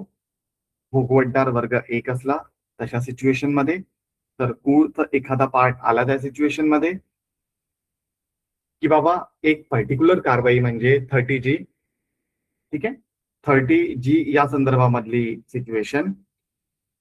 त्यानंतर पुढचा पार्ट त्यामध्ये येतो 32 नॉट 30. मी एकदा लिहून देतो म्हणजे तुम्हाला इश्यू येणार नाही. Allow me a second, I am just sharing the screen again. ठीक आहे. हा एक पार्ट म्हणजे जे काही, अच्छा ठीक आहे. ही स्क्रीन विजिबल आहे का तुम्हाला आता? ओके ठीक आहे. बोर वगैरे होत असाल तर सांगा बाबांनो, पण हे शिकून घ्या. ठीक आहे. थोडासा टॉपिक विचित्र वाटू शकेल तुम्हाला, पण लक्षात ठेवायचं आहे तुम्हाला. कूळ साठीची ही एक पर्टिक्युलर पद्धत असते. त्यापैकी हा एक पहिला पार्ट. 30Gचं एक ऍप्लिकेशन. ठीक आहे. त्यानंतर पुढचा अजून एक पार्ट येतो. यामध्ये अजून काही टेक्निकल टर्म्स आहेत. ते आता लागू होतात की नाही ते पण आपण बघायचा प्रयत्न करणारच आहोत. बट सध्याच्या सिच्युएशन मध्ये जो काही पार्ट आहे तो लक्षात ठेवायचा आहे. त्यानंतर पुढचा पार्ट येतो 32 एमचा पार्ट. ठीक आहे. त्यानंतर अजून एक पुढचा पार्ट येतो, ज्या पार्टला आपण म्हणू शकू की बाबा 32P. या सर्व प्रोसिडिंग आपल्याला कूळ संदर्भामध्ये बघायला मिळतात. ठीक आहे. विजिबल आहे एवढा फॉन्ट? अदरवाईज ठीक आहे. हा एक पार्ट विजिबल असेल एवढा आता. ओके. ह्या पार्ट मध्ये लक्षात ठेवायचंय, पहिला पार्ट आपण जर मेन्शन केला 32G, याचा अर्थ असा होतो की बाबा 32G म्हणजे काय नेमकं, किंवा 32GM किंवा पी याचा अर्थ काय असणार आहे नेमका? तर ह्याचा अर्थ जनरली असणार आहे की कसेल त्याची जमीन या तत्वाशी निगडीत असण्यासाठी जी काही कारवाई केली जाते, या संपूर्ण मुद्द्यांद्वारे ती कारवाई केली जाते. आणि कूळ शोधण्यासाठी सुद्धा अशा प्रकारच्या एंट्री ज्या काही असतात त्या वकिलांद्वारे चेक केल्या जातात फॉर द टायटल व्हेरिफिकेशन. तर तुम्हाला बँकेच्या पॅनलवर जायचं असेल तर हा सगळा पार्ट तुम्हाला माहिती पाहिजे. मग 32G चा अर्थ असणार आहे जनरली की बाबा कलम 32चा जी वाला जो काही पार्ट असणार आहे, या अंतर्गत तहसीलदार असेल किंवा मग जे ऍग्रिकल्चरल लँड संदर्भामधलं जे काही ट्रायब्युनल असू शकेल, ह्यांच्याद्वारे एखाद्या कुळाला मालका त्याचा जो काही कुळ असणार आहे तो त्या जमिनीवर कसं ते त्याला मालकाकडून जमीन किती किमतीला खरेदी करायची असणार आहे त्या संदर्भामधला एक पार्ट त्या ठिकाणी येतो. मग कसेल त्याची जमीन या पर्टिक्युलर पार्टमध्ये एखादा व्यक्ती आता त्याला संपूर्ण मूळ अधिकार हवा आहे त्या जमिनीवर, तर अशा सिच्युएशन मध्ये जी प्रोसिडिंग चालत असते, जसं की मूळ मालकाला जर ती जमीन विकायची असली तर ही प्रोसिडिंग त्याला आधी करायची असणार आहे. किंवा मग एखादा कुळ असलेल्या व्यक्तीला त्या जमिनीचा मूळ मालक व्हायचा असेल, प्रत्यक्ष मालक व्हायचा असेल कायमस्वरूपी, तर त्याला ही सर्व प्रोसिडिंग करून घ्यायची असणार आहे. मग ही जनरली आपण म्हणू शकू की बाबा परचेस प्रोसिडिंग असू शकते. मग एखादा व्यक्ती अशोक नावाचा, त्याला या जमिनीवर जी काही जमीन आहे या जमिनीवर ताबा मिळवायचा होता, तर 32Gच्या प्रोसिडिंग मध्ये तहसीलदारांकडे अर्ज करायचा, किंवा जो मूळ मालक असेल तो अर्ज करेल, किंवा जे ऍग्रिकल्चर लँड ट्रायब्युनल आहे त्या ठिकाणी ते अर्ज करू शकतील. आणि त्या सिच्युएशन मध्ये काय असणार आहे की कुळ जमीन जी काही असणार ती मूळ जमीन जी काही आहे जी त्या मालकाची आहे त्या जमिनी संदर्भामधला उल्लेख त्या ठिकाणी होतो. आणि ही जी प्रक्रिया असते ती म्हणजे काय असणार आहे, त्या जमिनीवर थोडासा सर्च वगैरे केला जातो तहसीलदारांद्वारे की बाबा या जमिनीला सध्या कोण कसत आहे. ही 32G मधली प्रोसिडिंग होते. तहसीलदार या ठिकाणी येतील, व्हिजिट करतील, किंवा त्यांच्या एखाद्या एजंटला पाठवतील, या ठिकाणी व्हिजिट करतील, चेक करतील जमीन कोण कसत आहे कोण नाही. लक्षात येईल की बाबा हा कुळ व्यक्ती आहे आज कसत आहे, किंवा त्याचे वारस आहेत हे कसत आहेत. मग हे झाल्यानंतर किंवा ह्याच्या आधी जेव्हाही अर्ज पोहोचत असतो ते दोन्ही व्यक्तींना नोटिसेस पाठवतात की बाबा अमुक अमुक दिवशी येऊन भेटा आम्हाला. ते भेटल्यानंतर मालक काही म्हणणं सांगेल, जो कुळ व्यक्ती असेल तो काही म्हणणं सांगेल, म्हणजे तहसीलदारांकडे अर्ज देऊ आपण 32Gचा. तहसीलदार काय करतील, एकतर ह्याची चौकशी आधी करून घेतील, त्यांच्याकडचा रेकॉर्ड असेल ते काढून घेतील, किंवा मग एखाद्या व्यक्तीला या ठिकाणी पाठवून ते जमीन चेक करून घेतील, किंवा मग काय होऊ शकतं ते डिरेक्टली या दोन्ही व्यक्तींना नोटिसेस पाठवतील, अक्षय कुमारला आणि अशोक व्यक्तीला बोलून घेतील ऑफिसमध्ये आणि त्यांचं म्हणणं ऐकून घेतील की बाबा तुमचं काय म्हणणं आहे, तुमचं काय म्हणणं आहे. आणि त्या दोघांमध्ये जर समझोता होत असला देवाणघेवाणी संदर्भामधला, या जमिनीला विकत घेण्याच्या संदर्भामधला, की बाबा त्या व्यक्तीला आता कुळ जो व्यक्ती आहे त्याला आता मूळ मालक व्हायचं असेल, अशा व्यक्तीला एक अमाऊंट निश्चित केली जाईल, की बाबा एवढ्या अमाऊंट मध्ये तुम्हाला ती जमीन विकावी लागेल किंवा विकायची आहे. मग ह्यानंतर काय होतं, ती जमिनीची जर अमुक अमुक किंमत ठरली असेल, 32 लाख, 10 लाख, 20 लाख जी काही असेल, एक रिझनेबल अमाऊंट मार्केट व्हॅल्यू नुसार ती ठरवली जाते. म्हणजे जो मूळ मालक आहे त्यालाही नुकसान नको आणि हा जो काही व्यक्ती आहे कसं ते यालाही जास्त काही भुर्दंड नको पडायला. त्यामुळे तहसीलदारांसमोर ही एक किंमत ठरवली जाते आणि जी काही किंमत ठरवली जाईल या अशोक नावाच्या व्यक्तीला ते पे करणं भाग पडणार आहे. मग अशा प्रकारचा एक पार्ट त्या ठिकाणी येतो. मग या 32G द्वारे जो कुळ व्यक्ती आहे अशोक नावाचा, त्या व्यक्तीला अधिकार प्राप्त होतो की तो व्यक्ती ती जमीन खरेदी करू शकतो. आणि जर त्याने ती जमीन खरेदी केली तर त्या मूळ मालकाचे हक्क संपुष्टात येतात. किंवा मग हा व्यक्ती जर वाटत असेल त्याला की बाबा मी तर खरेदी करू शकत नाही, माझ्याकडे तर एवढा पैसा नाहीये, मग त्या संबंधितलं एक नोटिफिकेशन त्या ठिकाणी दिलं जातं. ऑब्विसली गोष्ट आहे, प्रत्येक व्यक्तीकडे तेवढा पैसा नसतोच की बाबा तो 32 लाखाला, 30 लाखाला, 40 लाखाला, 20 लाखाला, 50 लाखाला ती जमीन घेईल. पण समजा त्या व्यक्तीला वाटलं कुळाला की बाबा हो मी ही जमीन आता विकत घेणार आहे. मग मालकाचे जेव्हा हे अधिकार संपुष्टात येतात त्यासाठी 32M हे सर्टिफिकेट वगैरे रेडी केलं जातं. म्हणजे या हा ज्या बाई पार्टला आपण पाहत आहोत 32Gचा, की बाबा या पहिल्या याच्यामध्ये त्याची प्रोसिडिंग वगैरे झाली, सेकंड पार्ट मध्ये काय होते की बाबा ते सर्टिफिकेट मग रेडी होतं आणि जे मूळ मालक जो काही होता त्याचे ते अधिकार संपुष्टात येतात आणि नवीन जे काही अधिकार आहेत ते त्या कुळ असलेल्या व्यक्तीला, अशोक नावाच्या व्यक्तीला त्या ठिकाणी प्राप्त होतात. मग अशा प्रकारचं 32Mचं हे एक पर्टिक्युलर सर्टिफिकेशन वगैरे असणार आहे. मग ह्या संदर्भामधल्या ज्या काही नोंदी असतात त्याही 7/12 केल्या जातात. जर त्या व्यक्तीने जमीन घेतली असेल तर 32M अशा प्रकारचा त्या ठिकाणी उल्लेख बघायला मिळतो आपल्याला. या व्यतिरिक्त पुढच्या सिच्युएशन मध्ये हे जेही सर्टिफिकेशन वगैरे होतं 32Mचं, यामध्ये एकदा काही सर्टिफिकेशन वगैरे झालं असेल तर त्या व्यक्तीने ती तेवढी किंमत जी काही होती 32 लाखची किंवा 30 लाखची, 50 लाखाची, 40 लाखाची, त्या अशोक नावाच्या व्यक्तीने अक्षय कुमारला पे करणं गरजेचं आहे. एकदा का ते पे केलं असेल मग अशा प्रकारचे सर्टिफिकेट रेडी होतं. विदाऊट इट ते सर्टिफिकेट रेडी होत नाही. 32G ची सिच्युएशन मग रद्द होते. तो एक पार्ट त्या ठिकाणी लक्षात येतो.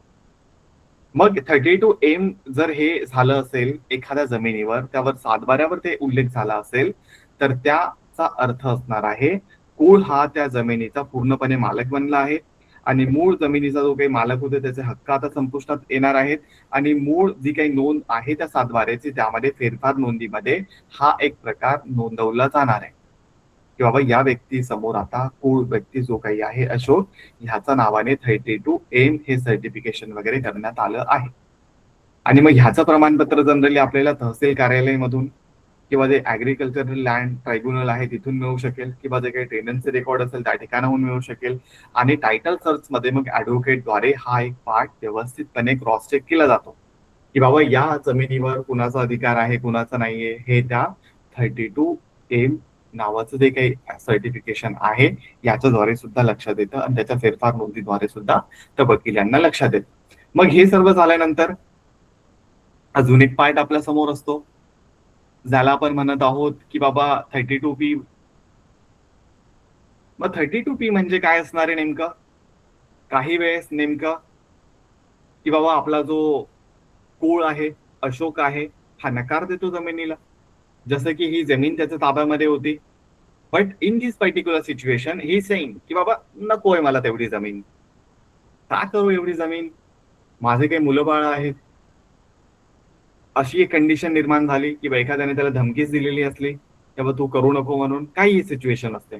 पण सिच्युएशन लक्षात ठेवायचे 32P सिच्युएशन मध्ये हा जर कुळ व्यक्ती, अशोक नावाचा व्यक्ती, जो ही जमीन कसत होता, त्याच्यासमोर ही ऑफर ठेवण्यात आली की बाबा मला ही जमीन विकायची आहे, त्यामुळे तू कुळ आहे, त्यामुळे मी तुला सांगतो की तू विकत घे. तो व्यक्ती म्हणतो की बाबा मला नाही विकत घ्यायची. किंवा तो 32M जे काही सर्टिफिकेशन व्हायच्या वेळेस जी किंमत फायनल झाली होती, तो व्यक्ती तो किंमत भरू शकला नाही, किंवा तो भरत नाहीये, किंवा त्याच्याकडे ती किंमत नाहीये, किंवा तो व्यक्ती आता पात्र नाहीये कोणत्याही कंडिशनमुळे, किंवा तो डिफॉल्टर असेल त्यामुळे तो पात्र नाहीये, किंवा पैसेच नाहीये त्यामुळे तो पात्र नाहीये, किंवा तो आता हयातच नाहीये त्यामुळे तो पात्र नाहीये. मग अशा सिच्युएशन मध्ये 32P ची ही प्रोसिडिंग पुढे केली जाते.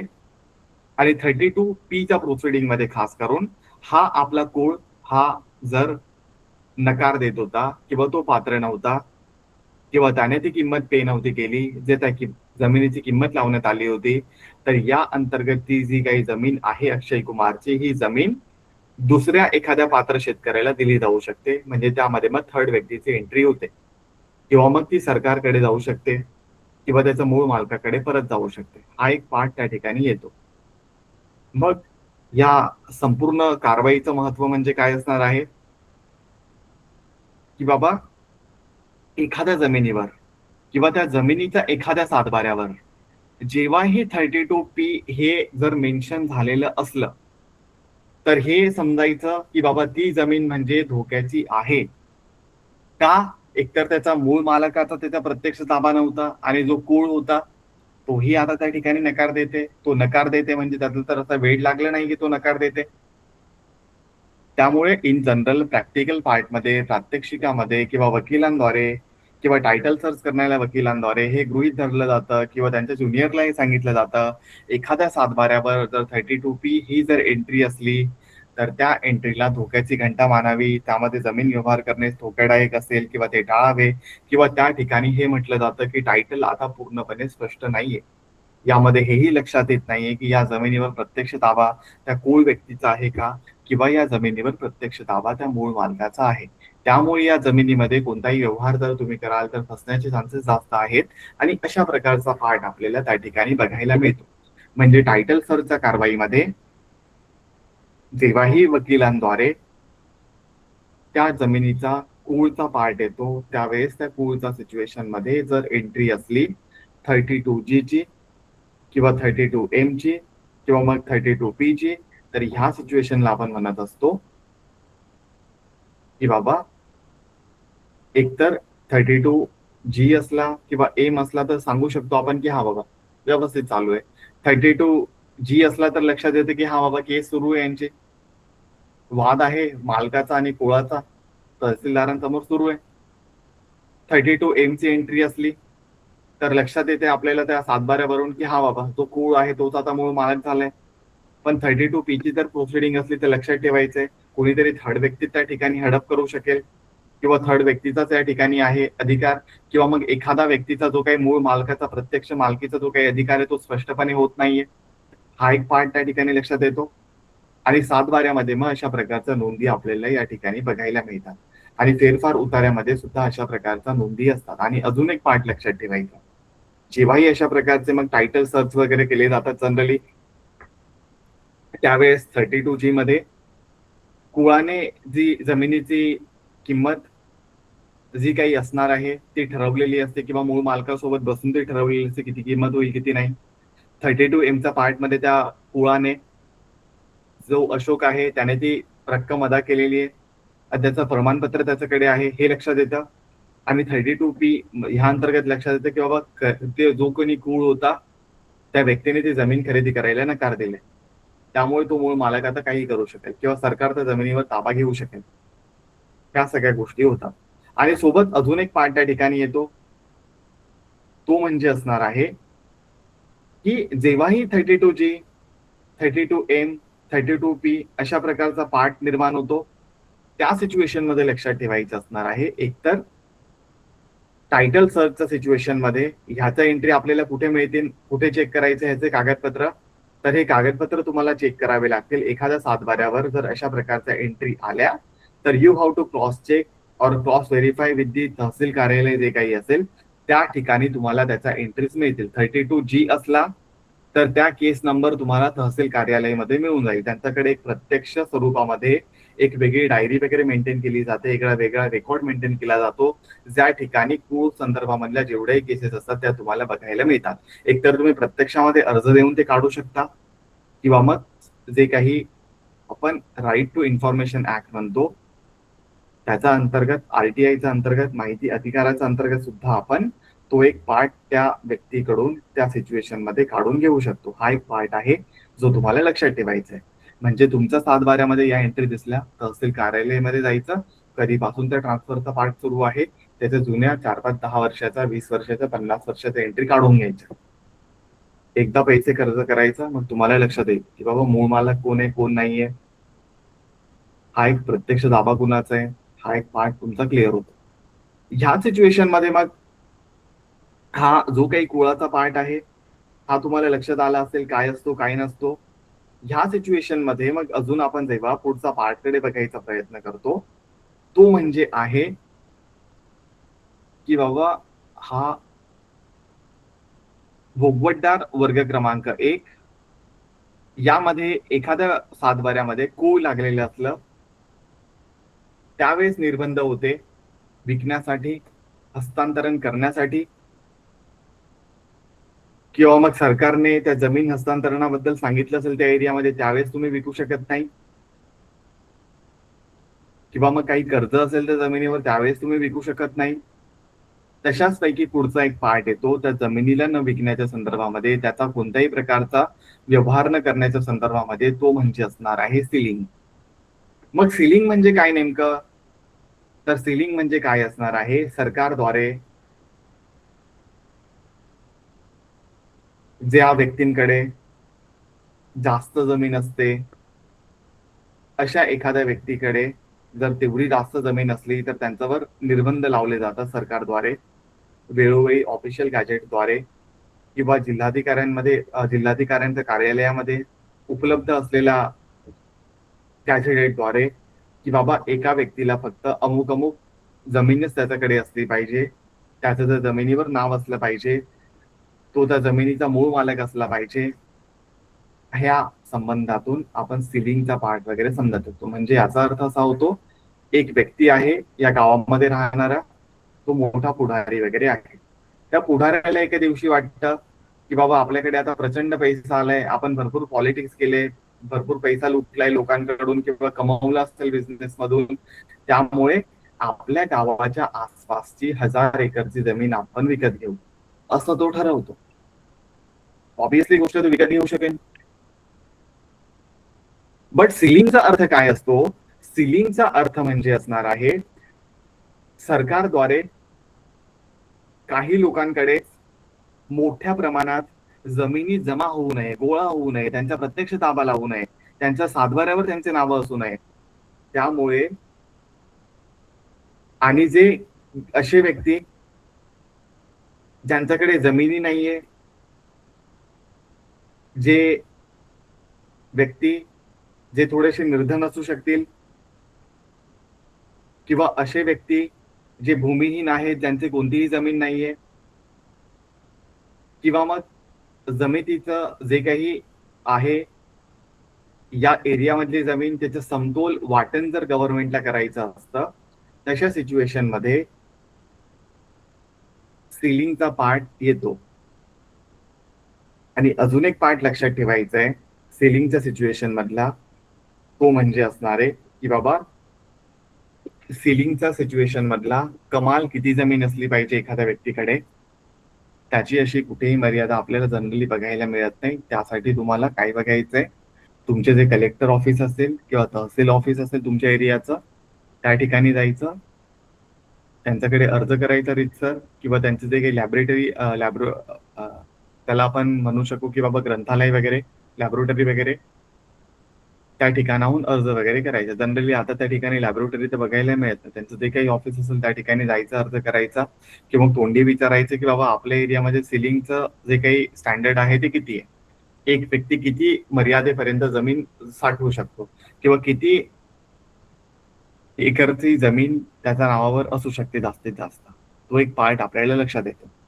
मग हा एक पार्ट आहे जो लक्षात ठेवायचा. जसं की एक पर्टिक्युलर व्यक्ती या गावामध्ये तो एखादा पुढारी होता, गुंडा होता, त्याने काय केले, किंवा बिझनेसमॅन होतो त्याने काय केले, त्याची एक पर्टिक्युलर जमीन आहे. समजा त्या व्यक्तीची पर्टिक्युलर जमीन आहे 80 एकरची. या एरियामध्ये त्या व्यक्तीची जमीन आहे 80 एकरची.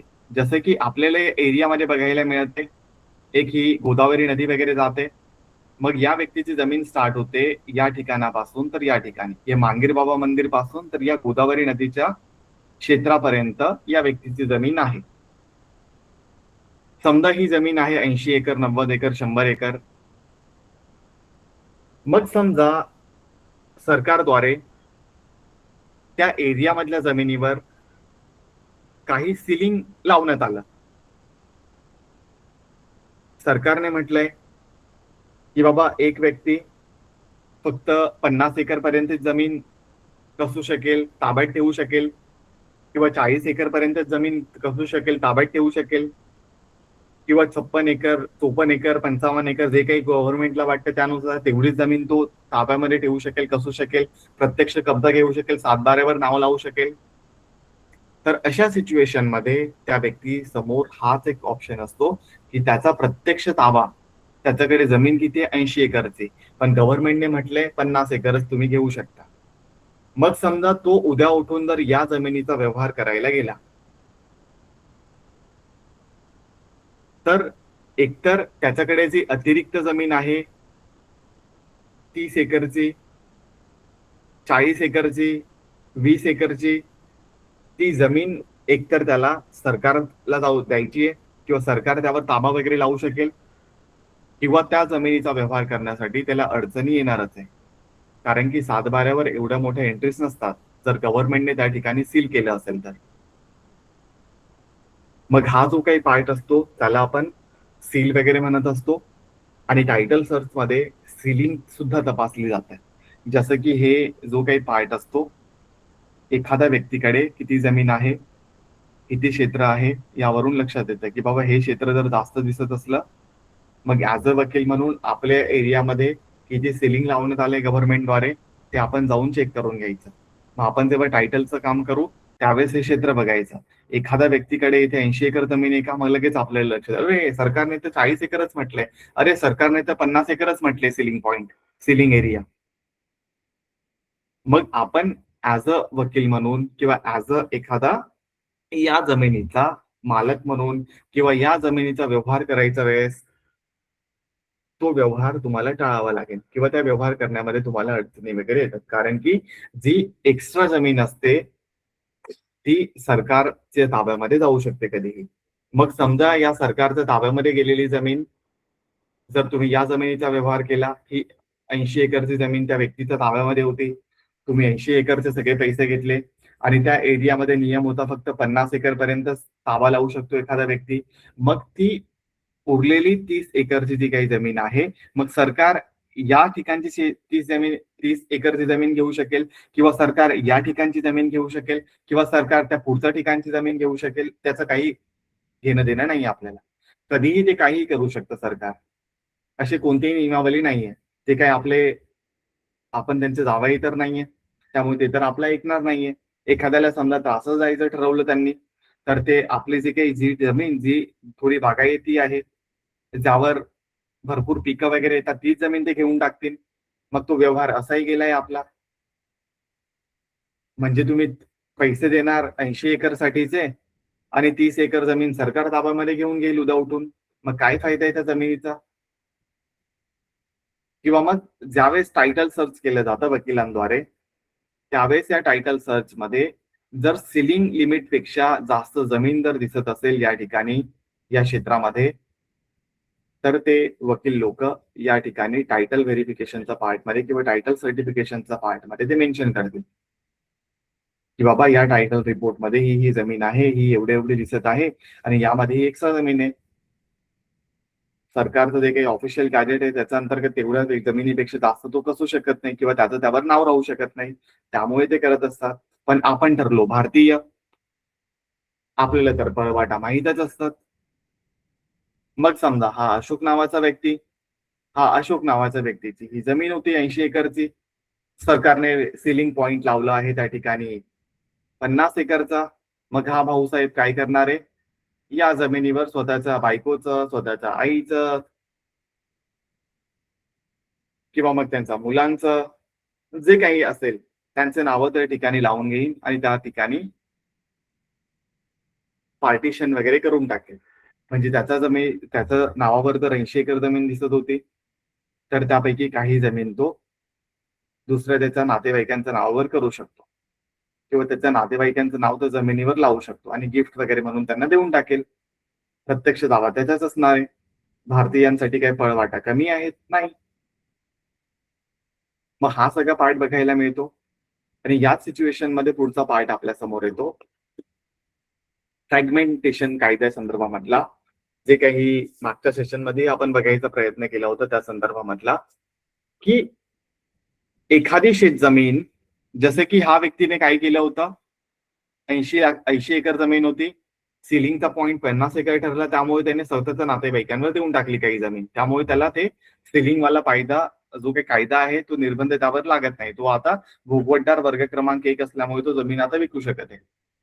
तशाच प्रकारे फ्रॅगमेंटचा पार्टमध्ये काय असणार आहे, एखाद्या जमिनीचे एवढेही छोटे तुकडे होऊ नये ज्यामुळे त्या शेतीसाठी आर्थिक उपयोगही होणार नाही, शेतामध्ये आर्थिक मशागतीसाठी किंवा त्या शेतीच्या यांत्रिक मशागतीसाठी, तांत्रिक मशागतीसाठी आपण एखादं ट्रॅक्टरही घेऊन जाऊ शकणार नाही, असं होऊ नये. त्यासाठी फ्रॅगमेंटेशन ऍक्ट त्या ठिकाणी काम करतो. मग ह्या ऍक्टच्या अंतर्गत काही गोष्टी आपल्याला बघायला मिळतात, की ह्या ऍक्टच्या अंतर्गत एखादा व्यक्ती जो काही असेल तो त्या जमिनीवर तेवढेच तुकडे करू शकेल जेवढे तुकड्याबद्दल गव्हर्नमेंटने ऑफिशियल गॅजेटमध्ये त्या त्या एरियासाठी सांगितलेलं असेल. मग प्रत्येक एरियासाठी फ्रॅगमेंट पॉइंट वेगळा वेगळा असू शकतो. There is no any standard. तुम्हाला तुमच्या एरियाच्या तहसील ऑफिसमध्ये जायचंय, you have to cross check आपल्या इथे कमीत कमी तुकडा किती जमिनीचा पडू शकतो, अर्धा एकरचा, 1 एकरचा, 2 एकरचा, ते आपल्याला चेक करावं लागेल. म्हणजे एखाद्या व्यक्तीसाठी जेव्हा या जमिनीचं हस्तांतरण करायचं असतं किंवा मग त्या जमिनीमध्ये पार्टिशन करायचं असतं, तर या पर्टिक्युलर फ्रॅगमेंटेशनच्या पार्टमध्ये कायद्यानुसार प्रत्येक भागासाठी एक किमान क्षेत्र असणं गरजेचं आहे. एक मिनिमम क्षेत्र त्या ठिकाणी असायला पाहिजे. ते निश्चित केलं जातं सरकारद्वारे आणि ते ऑफिशियल गॅजेटमध्ये पब्लिश केलं जातं. आणि मग असं नको व्हायला की बाबा जर तसं आपण नाही केलं तर काय होईल, समजा ही जमीन आहे,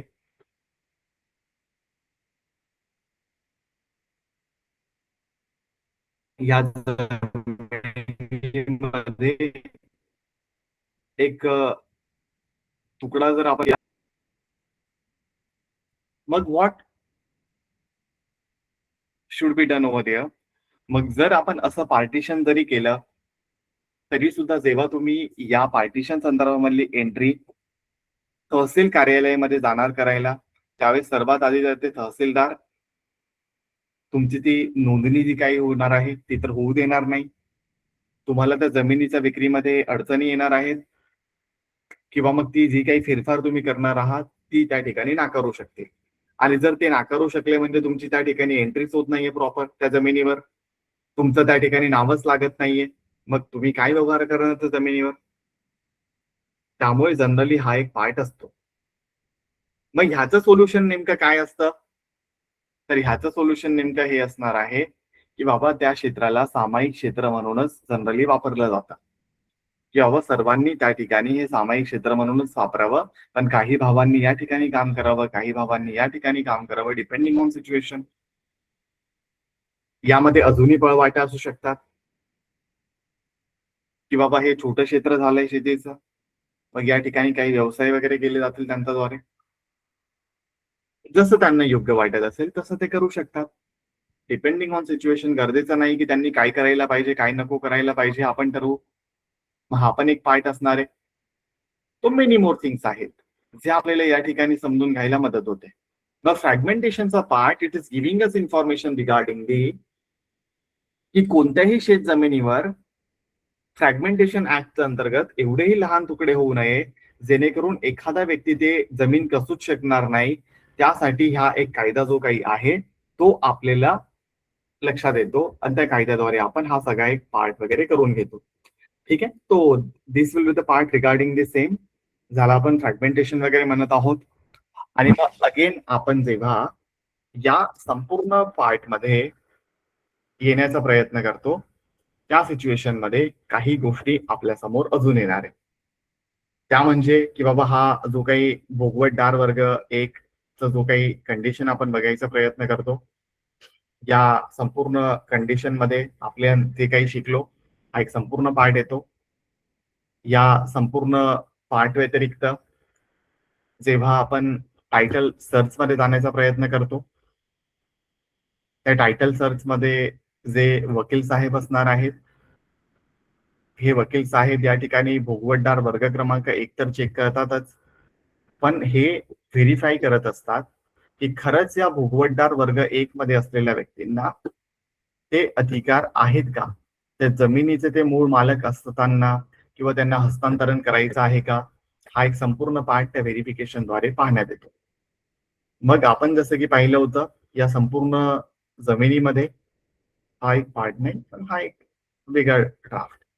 यामध्ये आपण पाहिलं भलेही मूळ मालक हे आहेत, पण यावर हस्तांतरण होऊ शकणार नाही. भलेही भोगवतदार वर्ग एक आहेत, कारण की या ठिकाणी 30,000चं कर्ज आहे. तशाच ठिकाणी आपण पाहिलं ती जमीन जर सरकारद्वारे तिचं हस्तांतरण होणार असेल किंवा त्या जमिनीवर कूळ वगैरे लावण्यात आलं असेल किंवा मग सिलिंग असेल किंवा फ्रॅगमेंटेशनचा पार्ट असेल, तर त्या जमिनीवर भोगवतदार वर्ग एक असला तरी सुद्धा त्या ठिकाणी निर्बंध वगैरे असणार आहेत. हे तुम्हाला लक्षात ठेवायचे असणार आहे. मग हा एक पार्ट असतो जो तुम्ही समजू शकता.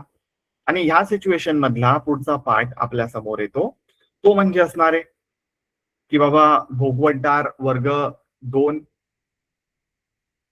मग भोगवतदार वर्ग दोन ह्याचा अर्थ काय होतो नेमका तेही आपल्याला समजून घेणं महत्वाचं आहे. जसं एक सिंपल सी डेफिनेशन आपण याची समजू शकतो की बाबा भोगवतदार वर्ग दोन म्हणजे कोण, अशा प्रकारचे व्यक्ती. जसं की हा एक ड्राफ्ट आपल्या समोर आहे, या ड्राफ्ट मध्ये आपण बघायचा प्रयत्न करतो भोगवतदार वर्ग दोन. ठीक आहे. हा एक पार्ट आपल्याला बघायला मिळतो. मग भोगवतदार वर्ग दोन ह्याचा अर्थ काय होतो नेमका ते आपल्याला समजून घ्यायचंय. तर भोगवतदार वर्ग दोन म्हणजे आहे की अशी जमीन ज्यावर तो जमीन धारकाला जमीन वापरण्याचा आणि ताबा ठेवण्याचा अधिकार असतो, परंतु त्या जमिनीवर पूर्ण आणि निर्बंध मुक्त जो काही मालकी हक्क तो त्याला भेटत नाही. त्याचा मालकी हक्क एका वेगळ्याच व्यक्तीकडे असेल किंवा सरकारकडे असेल, अशा प्रकारचा पार्ट आपल्याला बघायला मिळतो. मग अशा सिच्युएशन मध्ये खास करून डेफिनेशनचा पार्ट मध्ये बघायला मिळतं की या जमिनी जनरली नव्या शर्तीची जमीन असते किंवा जी शासनाने कुळ कायद्याने किंवा सिलिंग अंतर्गत किंवा एखाद्या विशिष्ट अटीवर दिलेली असते, जिला हस्तांतरण करण्यासाठी तुम्हाला शासनाची पूर्व परवानगी लागेल. जसं की आपण बघायचा प्रयत्न केला सिलिंगचा पार्ट मध्ये की बाबा हा जो काही अक्षय कुमार होता त्याची एवढी मोठी जमीन होती, ती जमीन 80 एकरची होती. कोर्टने सिलिंग कायद्याअंतर्गत म्हटलं की बाबा नाही, एखाद्या व्यक्तीकडे फक्त मिनिमम 50 एकरच जमीन असली पाहिजे, हे कायद्यामध्ये सरकारने म्हटले की बघा ऑफिशियल गॅझेटमध्ये ठरवलं. मग ती उर्वरित 30 एकरची जमीन आहे ती अशा व्यक्तींसाठी देण्यात येऊ शकते, जसं की आपण म्हटलं जे भूमिहीन आहेत किंवा सरकारला एखाद्या प्रकल्पासाठी हवी आहे, जेणेकरून त्या जमिनीचं समान वाटप होईल, कोणीही भूमिहीन राहणार नाही. मग समजा ती 30 एकर जमीन अशा व्यक्तीकडून आलेली असली किंवा असे सातबारा त्या ठिकाणी तयार केले गेलेला असला, तो सातबारा जनरली आपल्याला भोगवतदार वर्ग दोन मध्येही बघायला मिळतो. म्हणजे हा जो काही सातबारा आपण बघत आहोत भोगवतदार वर्ग दोन, ही अशी ही जमीन असू शकते जी जमीन आपल्याला एखाद्या व्यक्तीची जमीन सील करून मिळालेली असेल आणि त्या जमिनीवर हस्तांतरण केल्यानंतर कोर्ट किंवा गव्हर्नमेंट काय आहे त्यावर एक नोंद वगैरे करून घेईन की बाबा ही भोगवतदार वर्ग दोन जमीन आहे, तो व्यक्तीचा प्रत्यक्ष ताबा तर आपण त्याला देऊ, तो त्या ठिकाणी ते जमीन कसेल, सगळं करेल, तो वापरेल त्या जमिनीला, तो ताब्यामध्ये ठेवेल त्या जमिनीला, परंतु त्या जमिनीवर पूर्णपणे त्याचा मूळ हक्क असणार नाही, मालकी हक्क असणार नाही आणि शासनाची परमिशन त्याला घ्यावीच लागेल जमीन हस्तांतरणासाठी. त्यासाठी मग कलेक्टर ऑफिस जे काही असणार आहे तिथून एक आवश्यकता असते आपल्याला, जेव्हाही आपण अशा जमिनीचा व्यवहार करू, जमिनीची विक्री करू, गहाण ठेवू, भेट देऊ, एक्सचेंज वगैरे करू किंवा खरेदी खत वगैरे तयार करू, सेल वगैरे करू, हा एक संपूर्ण पार्टसाठी. मग ह्या सिच्युएशन मध्ये नवीन जो काही पार्ट बघायला मिळतो आपल्याला तो म्हणजे त्याचे एक डेफिनेशन. भोगवटदार वर्ग 2 ची डेफिनेशन म्हणजे पहिली स्थिती म्हणजे काय, नवीन शर्तीची जमीन. मग नवीन शर्तीची जमीन म्हणजे काय की शासनाने विशिष्ट उद्देशाने किंवा विशिष्ट अटीवर ही जमीन एखाद्या व्यक्तीला दिलेली असते. उदाहरणार्थ त्या व्यक्तीला शेती करण्यासाठी, शेतीच्या वापरासाठी ती देण्यात आलेली असेल किंवा जमीन फक्त ठराविक कालावधीसाठी विकू नये या संदर्भातून दिलेली असेल किंवा शासनाच्या परवानगीशिवाय ती हस्तांतरित करू नये या अर्थाने दिलेली असेल किंवा मग या सिच्युएशन मध्ये काही दिवसासाठी जर दिलेली असली, काही वर्षासाठी जर दिलेली असली आणि जर कोर्टला लक्षात आलं तुम्ही त्या जमिनीचं काहीतरी उल्लंघन करत आहात, ज्या शर्ती कोर्टने किंवा त्या सरकारने दिलेल्या असल्या, त्या सिच्युएशन मध्ये ती जमीन परत सरकार जमा होऊ शकते. मग जमिनीचा व्यवहार करताना जर भोगवटदार वर्ग 2 असा पार्ट जर तुम्हाला दिसत असेल तर लक्षात ठेवायचंय, भविष्यामध्ये जर कोर्ट सरकारला वाटलं तर त्या जमिनी परतही घेतल्या जाऊ शकतात. बिकॉज त्या जमिनीवर काही ना काही अटी वगैरे लावूनच ते दिलेल्या जातात त्या व्यक्तींना. हे बघा या ठिकाणी आपल्याला ही एक एंट्री बघायला मिळते. I am just sharing it to you. भोगवटदार वर्ग 2 आहे, ही एक पर्टिक्युलर एंट्री त्या सातबाऱ्यावरच बघायला मिळते की बाबा सक्षम प्राधिकार्याचा पूर्व परवानगीशिवाय हस्तांतरास बंदी, हा एक पर्टिक्युलर पार्ट या ठिकाणी लिहिलेला आहे. म्हणजे भोगवटदार क्रमांक 2 चा अर्थ होतो सरकारने काही ना काही निर्बंध लावलेले आहेत या पर्टिक्युलर जमिनीसाठी आणि मग जमिनीमध्ये खास करून भोगवटदार वर्ग 2 अशाच माध्यमातून निर्माण होतो जर तो व्यक्ती कुळाचा अर्थाने जर तो मिळवत असेल ती जमीन, त्याचा जर कुळ या ठिकाणी लागत असलं, त्या सिच्युएशन मध्ये जर त्याला ती जमीन मिळाली असेल तर सरकारला वाटत असेल काही जमीन एक सेक्रेटिव्ह एरियामध्ये आहे किंवा काहीतरी सिक्रेट एरियाच्या जवळची जमीन असेल तर काही काळासाठी देऊ शकतं कोर्ट, ते सरकार आहे ते, किंवा काही जमीन डिरेक्टली भोगवटदार वर्ग 1 ची असल्या तर ते डिरेक्टली देऊ शकतात. डिपेंड करत असणार आहे सरकारला त्या वेळेस काय काय वाटू शकतं ते.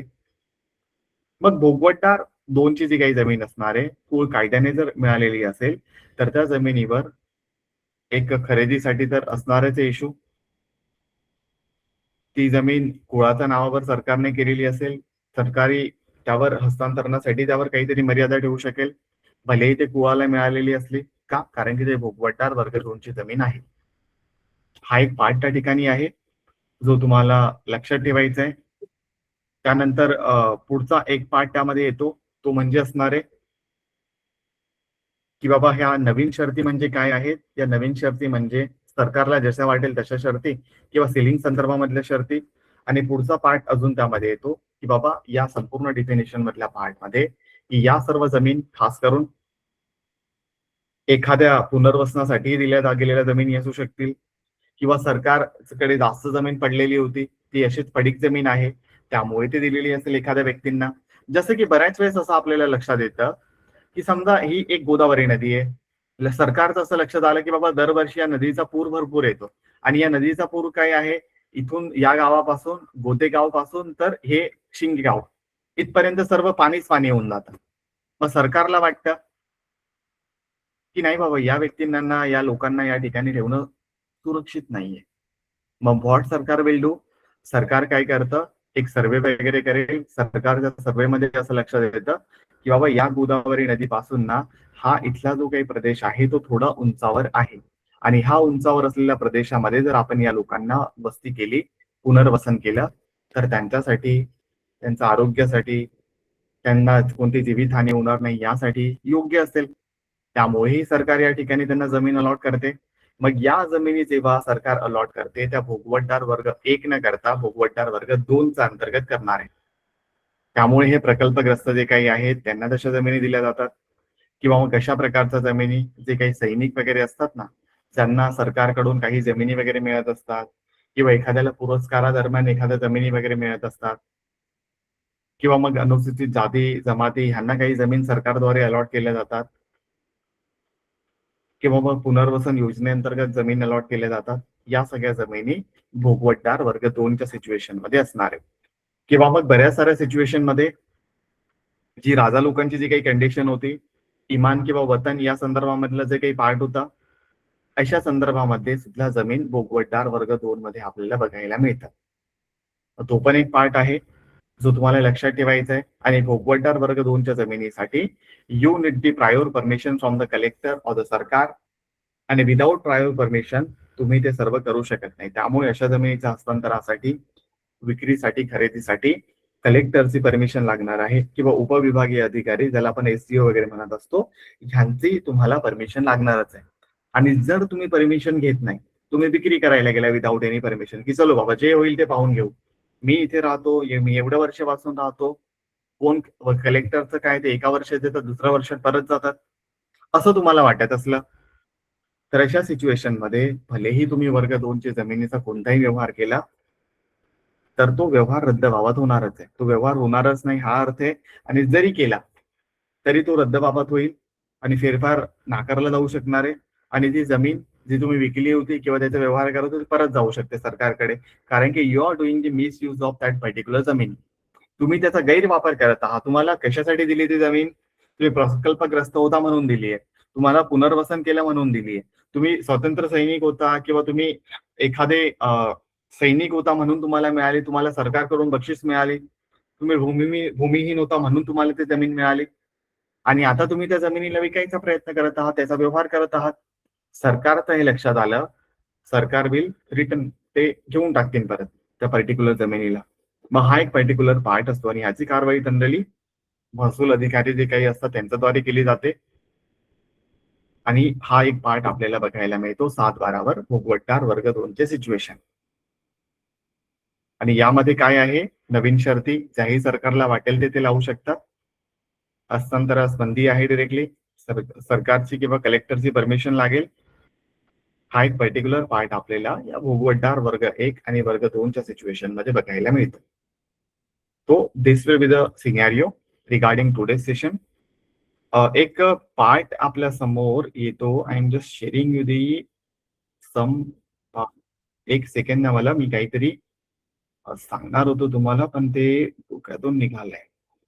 एक सेकंड द्या. काय होतं?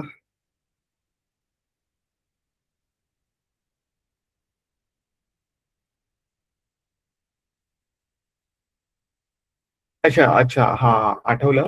अच्छा, तुम्हाला ते टायटल व्हेरिफिकेशन पण शिकायचं आहे का इन डेप्थ मध्ये? तो एक पार्ट कव्हर करून घेऊ सेशन्स मध्ये. हो सर. ते तुम्ही सांगायचं नाही की बाबा हो आपण सर, फक्त एका टायटल व्हेरिफिकेशन सर सर्च कसं करायचं हे पण शिकायचंय. परत तुम्ही ते बोलला ना की पार्टिशन करायच्या वेळेस कोणत्या याच्यामध्ये किती तुम्हासाठी दिलेलं आहे, सिलिंग मध्ये असेल तर मग 30 हेक्टर की किती, ते पण कसं सर्च करायचं, तो जी आर कुठे पडलेला असतो ते पण आम्हाला शिकायचंय. हो, फक्त मग तुम्ही मला नंतर कंप्लेंट करू नका की सर क्लास 1 महिन्याचा होता आणि 2 महिने लावले. ठीक आहे, अजिबात सर्वांना नाही sir. Just I am just requesting की बाबा नंतर असं सांगायचं नाही की बाबा जास्त वेळ झाले. थोडे इंडेप्थ नो मध्ये नो शिकायचं असेल तर थोडा वेळ लागेल आपल्यासाठी, पण तुमचं कामात येईल ते सर्व. हो हो हो. ओके, ठीक आहे. हो, उद्या आपण ऍक्च्युली सर, काय एक माहितीये प्रश्न होता. की we just maintain hello. The definition की बाबा आम्ही ठरवलेलं की बाबा एका दिवसामध्ये एक मॉड्यूल वगैरे संपवू. 2 दिवसात लागले तरी चालेल. 2 दिवसामध्ये संपल्यानंतर 30 दिवसामध्ये समाप्त करू कोर्स. 15 मॉड्यूल संपून जातील. पण मग ते मलाही पटत नाही की बाबा फक्त वरवर शिकून फायदा नाहीये. उलट रात्री झोप आणि उडेल सर माझी की अजून बाबा. एक हे करायचं. सर अजून एक क्वेश्चन असा होता की जर आता एखाद्या जमिनीबद्दल वगैरे काही प्रॉब्लेम आला तर आम्ही तो सॉल्व्ह करण्यासाठी कसं स्टेप बाय स्टेप जावं, हे पण थोडंसं म्हणजे हो, कुठं त्यासाठी केस करता त्यासाठी येईल, काय कुठे अपील करायचंय करता तुम्हाला, येईल. आपण तो सगळा पार्ट कव्हरच करणार आहोत आणि ऍक्च्युअल केसेस पण घेणारच आहोत, जे तुमच्याच असणार आहे. त्यामुळे तो तर इश्यू येणार नाही. पण आता काय आपण डेफिनेशन पाहत आहोत ना, त्यामुळे हळूहळू स्टेप बाय स्टेप आपण जाऊ. त्यामुळे इश्यू नाहीये. तुमच्या स्वतःचे केसेस जरी घेऊन आला तरी आपण ते सॉल्व्ह करण्याचा प्रयत्न करू. म्हणजे सर माझा तुम्हालाही आवाज येतोय आपल्याला? हो येते मॅम. हॅलो. हा सर, माझा एक प्रश्न होता. मी तुम्हाला एक 7/12 पाठवलाय सर. माझा स्वतःच्या घरचा 7/12 आहे तो. तर ओके, त्यामध्ये कधी काय झालंय पाठवलं? सर, मी तुम्हाला थोड्या वेळापूर्वी पाठवलाय WhatsApp वरती. अच्छा ठीक आहे. हा आपण ते तर शेअर करू आणि पाहू शकू सर्वांसमोर. हा तो फार तो शेअर केला सर तर सगळ्यांना इन्फॉर्मेशन पण मिळेल. कारण त्यामध्ये भोगवटादार जे आहे तर ते सरकार असं दिलेलं आहे त्यांनी. म्हणजे बहुतेक सरकार जमा झालेली आहे ती जमीन असं कळलंय आम्हाला. आणि त्यामध्ये इतर अधिकारमध्ये माझ्या मिस्टरांचे आजोबा आणि त्यांच्या 2 भावांचं लागलेलं आहे नाव इतर ओके. अधिकारमध्ये. आणि त्याला पुन्हा कुळ कायदा 43 नवीन शर्त असं दिलंय त्यांनी. अच्छा, ते एकदा मी पाहीन ना, त्यावेळेस मी जास्त हां. इंटरप्रिट करू शकेल. ठीक आहे, चालेल. मी तुम्हाला पाठवलंय WhatsApp वरती सर. तुम्ही एकदा चेक नक्की, करून घ्या. नक्की चालेल. अच्छा, हॅलो अजून एक सांगा, सर. तुम्ही लोक बोर वगैरे होत नाही ना? नाही सर, कारण अजिबात की मी नाही. कंटिन्यू बोलत असतो नो आणि नो तुम्ही सर, नो सर, अजिबात नाही नाही. सर, खूप इन्फॉर्मेटिव्ह आहे. ओके. सर माझा एक प्रश्न होता. जर हा. भोगवटादार क्रमांक 2 यांचं समजा 7/12 नाव आलंय, मग त्यांच्या देहांतपश्चात त्यांच्या मृत्यूनंतर त्यांचे वारस स्वतःचं नाव चढवण्यासाठी अर्ज करू शकतात का? त्यांचं नाव हो, लागू शकतं का? ते नॅचरल प्रोसेस आहे ती. एखादा व्यक्ती मेल्यानंतर ते त्यांच्या मुलांकडे जाणारच आहे. त्याचा इश्यू नाहीये काही तेवढं. Okay. It is just that की ते सेल नाही म्हणजे ट्रान्सफर नाही करू शकत हो, पूर्व ट्रान्सफर नाही परवानगी. करू शकत okay, without prior okay. Permission. Otherwise okay. मग तुमचं लावा वगैरे लागतात जनरली. ओके. म्हणजे काय वारसा बघा, हक्क होऊ एक सिंपल उदाहरण आपण घेण्याचा प्रयत्न केला की बाबा एक गोदावरी नदीच्या जवळची एक जमीन आपण दिली ना त्या लोकांना, है ना. मग ते समजा आजोबांच्या नावाने जमीन मिळाली होती. ते भोगवटदार वर्ग 2 क्रमांकाचे होते. मग समजा त्यांचा मृत्यू पश्चात त्यांच्या मुलांकडे ऑटोमॅटिकली ट्रान्सफर होणारच आहे. फक्त काय आहे ती पर्टिक्युलर जमीन ते विकू शकत नाही, तेवढेच त्यावर निर्बंध वगैरे असणार आहे. एक प्रॅक्टिकल पार्ट आहे तो. त्यामध्ये काही जास्त विचार करण्यासारखं काही नाहीये. काय असतं नेमकं पार्ट, की जेव्हाही सरकार अशा प्रकारचे काही निर्बंध लावतो ना, ते सगळे निर्बंध ठळकपणे सांगितले जातात की बाबा मी तुम्हाला एवढी जमीन देत आहे, ती फक्त तुमच्याचकडे असायला पाहिजे. हे सरकार तशा हस्तांतरणामध्ये लिहून देईल. त्यावेळेस ती परत सरकार जमा होईल. नंतर तसं काही नाहीये, पुनर्वसनसाठी देत आहोत, त्याच कामासाठी देत आहोत. मग त्यांचा मृत्यू पश्चात त्यांचे जे काही वारस आहे त्यांचं नाव लागून जाईल. तुम्हाला फक्त ते अर्ज वगैरे करावे लागतील. कारण की सरकार स्वतःहून तर घरी जाऊन चेक करत नाही कोण वारलंय कोण नाही वारलंय.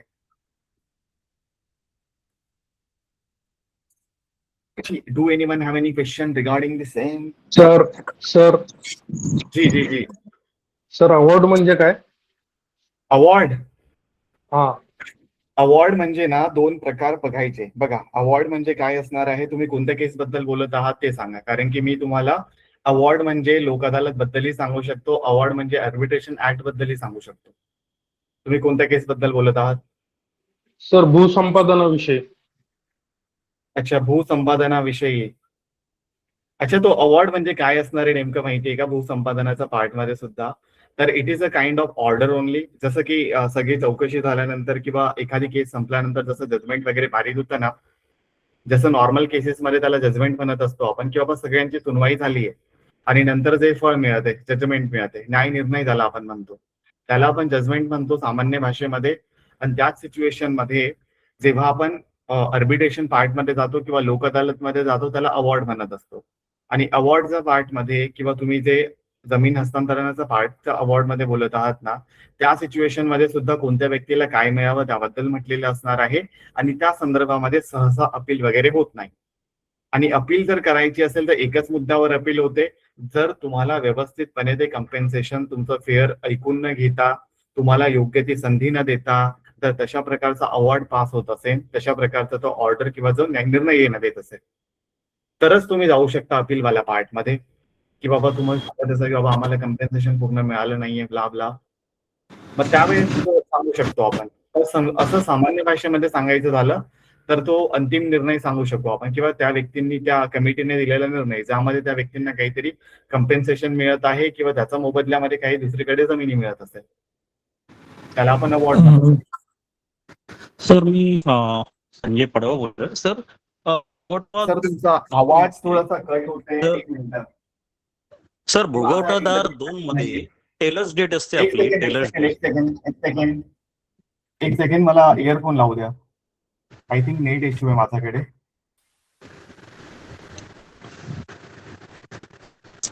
Can I continue sir? हो सर, आता सांगा.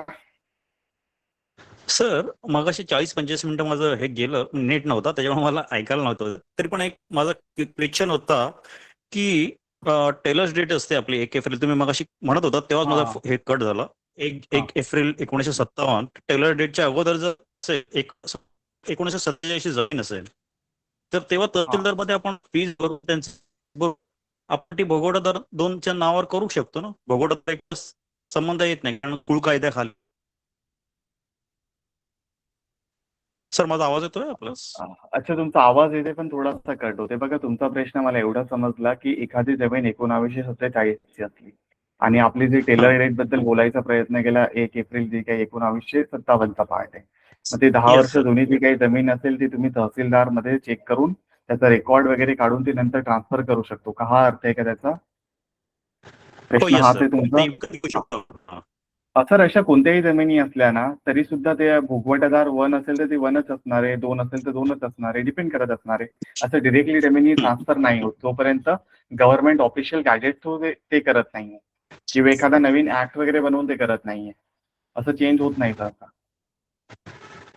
अच्छा, कारण मी घेतली होती तहसीलदार 2 मध्ये त्यांचं रिस्पेक्टिव्ह भोगवटादार 2 यांनी फीज भरली होती आणि ते त्यांच्या नावावर करून मग ते मी माझ्या नावावर फिरवलं होतं. प्रकार होता. ते पण काहीतरी त्याला पण असेल झाले गॅजेट वगैरे चेक करावं 2004 लागेल त्या संदर्भामध्ये.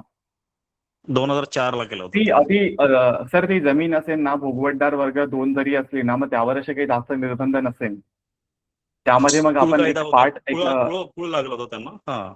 हो, ते कुळ लागलं तर ओके. होतं, पण कुळच्या पार्टमध्ये पण आपण बघायचा प्रयत्न केलेला की निर्बंध कोणते कोणते असतात. तर ते लोन वगैरे नसायला पाहिजे किंवा मग सरकारने काही yes. निर्बंध नको ठेवायला पाहिजे, हे काही नसेल. त्यामुळे ते झालं असेल तुमचा एक पार्ट. आणि त्यामध्ये आपण हे पण म्हटलो ना कलेक्टरचे प्रायव्हेट परमिशन वगैरे लागणार आहे. हो येस सर. मग परमिशन मिळाली ओके. असेल मग झालं असेल तो एक पार्ट. ते माझं नाव मी जस्ट एक मला पॉईंट रेस केला होता. तुम्हाला म्हणजे कन्फर्म ओके. केलं तुमच्याकडून. Okay sir, thank you. हरकत नाही. हॅलो सर, मी प्रश्न विचारू शकतो? हो, विचारू शकता तुम्ही अमोलजी. ऐका ना सर, ते एका SC STच्या माणसाकडे इथं फॉरेस्टच्या जमिनी मिळाल्यात बघा त्यांना बरेच वर्षापूर्वी 5-5 एकर म्हणून. हो, काय? तर त्या जमिनी ते लोक विकू शकतात का? आणि दुसरा नाही प्रश्न विकू असा शकत. की नाही विकू शकत ना. त्याच्या वर्ग 2 नाही. पाचशेर फॉरेस्ट म्हणून असा शेअर आहे बघा, एकदम ओपन. हो, त्या विकूच शकत नाही. पण काय होतं माहितीये का, रिसेंटली पालघर संदर्भामधली एक केस माझ्याचकडे आलेली आणि ते हा. वकील साहेबांनाही माहिती होतं की ती जमीन नाही विकू शकत.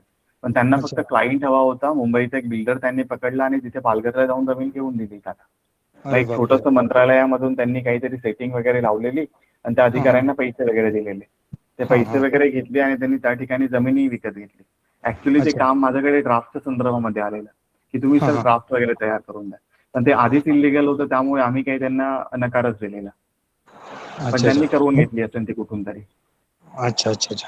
आणि दुसरी गोष्ट असं, आता ते 500 फॉरेस्टच्या जमिनी आहेत ना, ते बावनकुळेंनी आता एक नवीन कायदा काढला नाही का, वर्ग 2च्या जमिनी एक होणार. मग हे 500 फॉरेस्ट पण त्याच्यामध्ये येत आहे का? ते सर एकदा क्रॉस चेक करावं लागेल ते गॅजेट वगैरे. सरकारचं हा. काय झालंय माहितीये का सध्या, हा. जर नवीन सरकार जर आलं तर नियम चेंजही होऊ शकतात. तो पण एक पार्ट आहे. पण ते एकदा हा, हा. गॅजेट चेक केल्यानंतर लक्षात येईल सर. माझं गो थ्रू नाही झालंय ते गॅजेट अजून. तुमच्याकडे अच्छा. असेल तर तुम्ही शेअर केलं ना तर आपण सर्व हा. विद्यार्थ्यांनाही समजावू शकू त्या संदर्भात काय पार्ट ठीक आहे. आहे ना. महत्वाचा विषय आहे सर तो, कारण बरेच आमच्याकडे इंदापूर साईडला ना अशा जमिनी बरेच लोकांना आहेत. काय लोकांनी अशा 99 वर्ष 500 फॉरेस्ट सुद्धा विकलेलं आहे. ओके. हा, वर्ग 2च्या जमिनी. हो, ते गॅजेट वगैरे असेल ना एकदा पाठवून ठेवा म्हणजे हा आपण ठीक आहे, तुम्हाला ते उत्तर करून वगैरे देऊ. पाठवून ठेवतो 1-2. हो मी त्याच्यावर थोडंसं आपल्याला बघता येईल जर सगळ्यांनाच. हो, ठीक आहे, ओके सर. Thank you sir. ठीक आहे, ओके. Hello sir. हो hello sir. Manojji.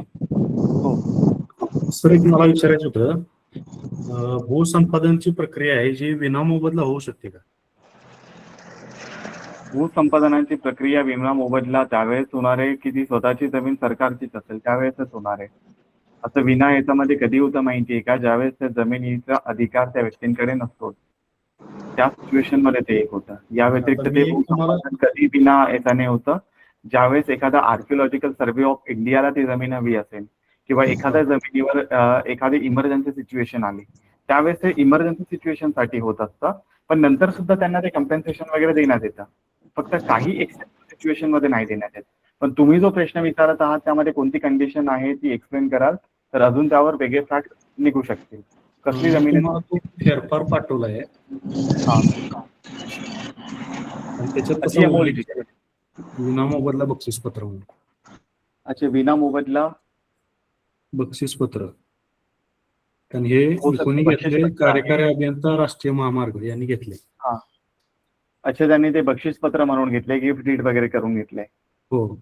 Gift did केलं तरी सुद्धा ते स्टॅम्प ड्युटी वगैरे लागणारच आहे त्यावर. पण ह्याच्या बदली काहीच दिलेलं नाही म्हणजे त्यावेळी. अच्छा, आणि ती जमीन चा मूळ मालक कोण आहे? मूळ खाजगीच होती जमीन ही आमची. आणि असं कोणता असा देश प्रेमी जागा झालाय त्याने बक्षीस म्हणून दिली आहे? ऍक्च्युली आमचीच आहे, आमच्या वडिलांचे, म्हणजे त्यावेळी त्यांना काही एवढं कळत नव्हतं त्यावेळी ते केलेलं आहे ते. ओके. ह्याचं काय कम्पेन्सेशन काहीच मिळालेलं नाही. किती जुनी आहे जमीन? साधारण हा व्यवहार 2000 ला झालाय, 2000 मध्ये. एकदा 2000 काम साली. करा ना सर, एकदा ते डॉक्युमेंट वगैरे पाठवून ठेवा. हा, आपल्याला फेरफार काय पाठवलाय तुम्हाला. बघा, काय माहितीये का, ट्राय तर करू शकतो ना. असंही माहितीये पैसा मिळणारच नाही, पण ट्राय हा. करायला काय हरकत आहे त्यामध्ये. हा हा, ठीक आहे. जमीन तुम्हाला तुमच्या वडिलांच्या मालकीची होती का? हो हो हो. सामायिक वगैरे असं काही नाही, भावांचं बहिणीचं असं काही नावं नाही ना त्यावर? नाही नाही, कारण 2 भाऊ आमच्या चुलते आणि भाऊ, आमचे वडील हे दोघांनी पण ते दिलेलं आहे त्यावेळी, म्हणजे ते घेतलेलंच आहे त्यावेळी. ओके. आणि इतर लोकांनी दिलंय का त्यासोबत की दोन्ही इतर भावांनी? इतर पण आहेत, इतर पण आहेत. मग तुम्हाला असं काही आठवतं का किंवा त्यांच्याकडून लक्षात आलं होतं की त्यांनी का असं बक्षीस म्हणून दिलेली गव्हर्नमेंटच्या? आम्ही त्यावेळी लहान होतो. हो. आम्ही लहान होतो त्यावेळी. अच्छा, ते हे लोक हयात आहेत ना आता? आहेत की. मग ते काय सांगतात त्या संदर्भामध्ये की आम्हाला माहित नव्हतं की आमचे हो, सह्या हो, वगैरे हो. घेतल्या, असं काही म्हणणं आहे? रस्त्याला घेतली असंच बोलतात ते, दुसरं काही त्यांना माहिती नाही. आणि त्यावर सातबारा वगैरे किंवा जमिनीचा प्रॉपर्टी कार्ड वगैरे आधी आहे त्याचा उल्लेख तुमच्या याच्यामध्ये? हा, अगोदर होत. आता जुने सातबारे आहेत त्याच्यात नाव आहेत सगळे. आता त्याच्यानंतर त्यांनी बक्षीसपत्र केल्यानंतर नाव कोणाचं लागले? कार्यकारी अभियंता राष्ट्रीय महामार्ग यांचं नाव लागलंय तिथं. नाही, ते बक्षीसपत्र आहे त्याची कॉपी तुमच्याकडे? नाही, त्याचं काहीच दुसरं नाही, फक्त फेरफारच मिळालाय. ओके, एक काम करा, या संपूर्ण सिच्युएशन मध्ये कागदपत्र शेअर करा, एक RTI टाकायचा आणि त्यांना सांगायचं की बाबा हे अमुक अमुक सातबारेची जमीन त्या काळामध्ये ती तारीख हा, मी वगैरे तसं मेन्शन करायची, मागवलंय. हस्तांतरित झाली होती. ती हस्तांतरित झाल्याच्या वेळेस जे काही बक्षीसपत्र तयार करण्यात आलं होतं त्या संदर्भातली माहिती आम्हाला हवी, आणि होऊ शकेल तर त्या संदर्भामधली फिजिकल कॉपी झेरॉक्स करून वगैरे त्यांनी द्यायची. हा एक हा, पार्ट वगैरे बघा. मागवलेलं आहे. पत्रामध्ये जर काही चुका असल्या ना तर लक्षात हा. येतील आपल्याला. तुम्ही वाचून ठीक. पाहिले ते मागवल्यानंतर? अजून मिळालेलं नाही मला ते, आताच ओके. टाकले मी. म्हणजे आणि तेवढा वेट आताच करा. मला समजलंय. हा, नाही, ट्राय मारायचं, असं काही सोडायचं नाही जमिनी वगैरे. हा हा हा. माहिती आहे की बाबा ते झालंय बक्षीसपत्र वगैरे, पण ट्राय करायला काही हरकत येत नाही आपल्या समोर, करू हो शकतो हो आपण. झालं तर हो. चांगलीच गोष्ट आहे. हा, ठीक आहे, ठीक आहे. नक्की हा. तर चालेल. अच्छा, कुणाचे काही प्रश्न नसेल तर आपण भेटू हॅलो उद्याच्या सर, एक प्रश्न सेशनमध्ये. होता. हॅलो, जी सर. कालच्या लास्ट प्रश्न टॉपिकच्या ठीक आहे? कालच्या टॉपिकचाच रिलेटेड आहे. हा. एक केस होती 2014 मध्ये खरेदी खत झालेलं आहे, मुंबईची ओके. केस आहे. हो. आणि त्या खरेदी खतामध्ये आहे ना, सेलडीड मध्ये ओपन लँड म्हणून लिहिलेलं होतं. As a okay. Open land म्हणून ती खरेदी खत झालेलं आहे. विकासक आणि जो हे आहे, जो सातबारावरती त्यांचं नाव आहे त्यांचं. पण ओके. ऍक्च्युअल सिच्युएशन अशी होती, त्या जागेवरती हम्म. अराउंड 10 चाळी आहेत, त्या स्ट्रक्चर तिथे उभे आहेत आणि त्यांना प्रॉपर्टी टॅक्स लागलेला आहे. ओके. तर या केसमध्ये ऍज अ त्याने ओपन लँड म्हणून रजिस्टर केलेलं आहे सेल डीड, तर ती व्हॅलिड आहे की कसं काय, म्हणजे ते असं करू शकतो का, कारण का टॅक्स बघा, एक गोष्ट लक्षात ठेवायची, कॉन्ट्रॅक्ट ऍक्ट जो आहे ना, तो डिरेक्टली क्लिअरली सांगतो की बाबा जो ज्याही प्रकारचं तुम्ही कॉन्ट्रॅक्ट करत असाल त्यामध्ये मेन्शन करत असलेल्या जेवढ्याही अटी तुम्ही असणार त्यामध्ये ऍड झालेल्या, त्यापैकी जर काही अटी तुम्ही लपवण्याचा प्रयत्न जर केला तर ते कॉन्ट्रॅक्ट आधीपासूनच वॉइड असेल, म्हणजे ते मान्य केलं जाणार नाही, ते व्हॅलिड नाही असणार आहे. त्यामुळे तो कॉन्ट्रॅक्ट तर रद्दबाबत होऊ शकणारच आहे, तो कॉन्ट्रॅक्टच व्हॅलिड नाहीये. त्यामुळे जे काही व्यवहार झालाय तुमचा तिथूनच ते संदिग्ध स्थिती निर्माण होते. त्यामुळे पण ऑब्जेक्शन डिरेक्टली त्या कॉन्ट्रॅक्टवर घ्यायचा, पण काय झालं जेव्हा ते, तो कॉन्ट्रॅक्ट व्हॅलिड नाहीये म्हणून. ते मॅटर आहे ना एसआरएच्या पुढे गेलेलं होतं की हा.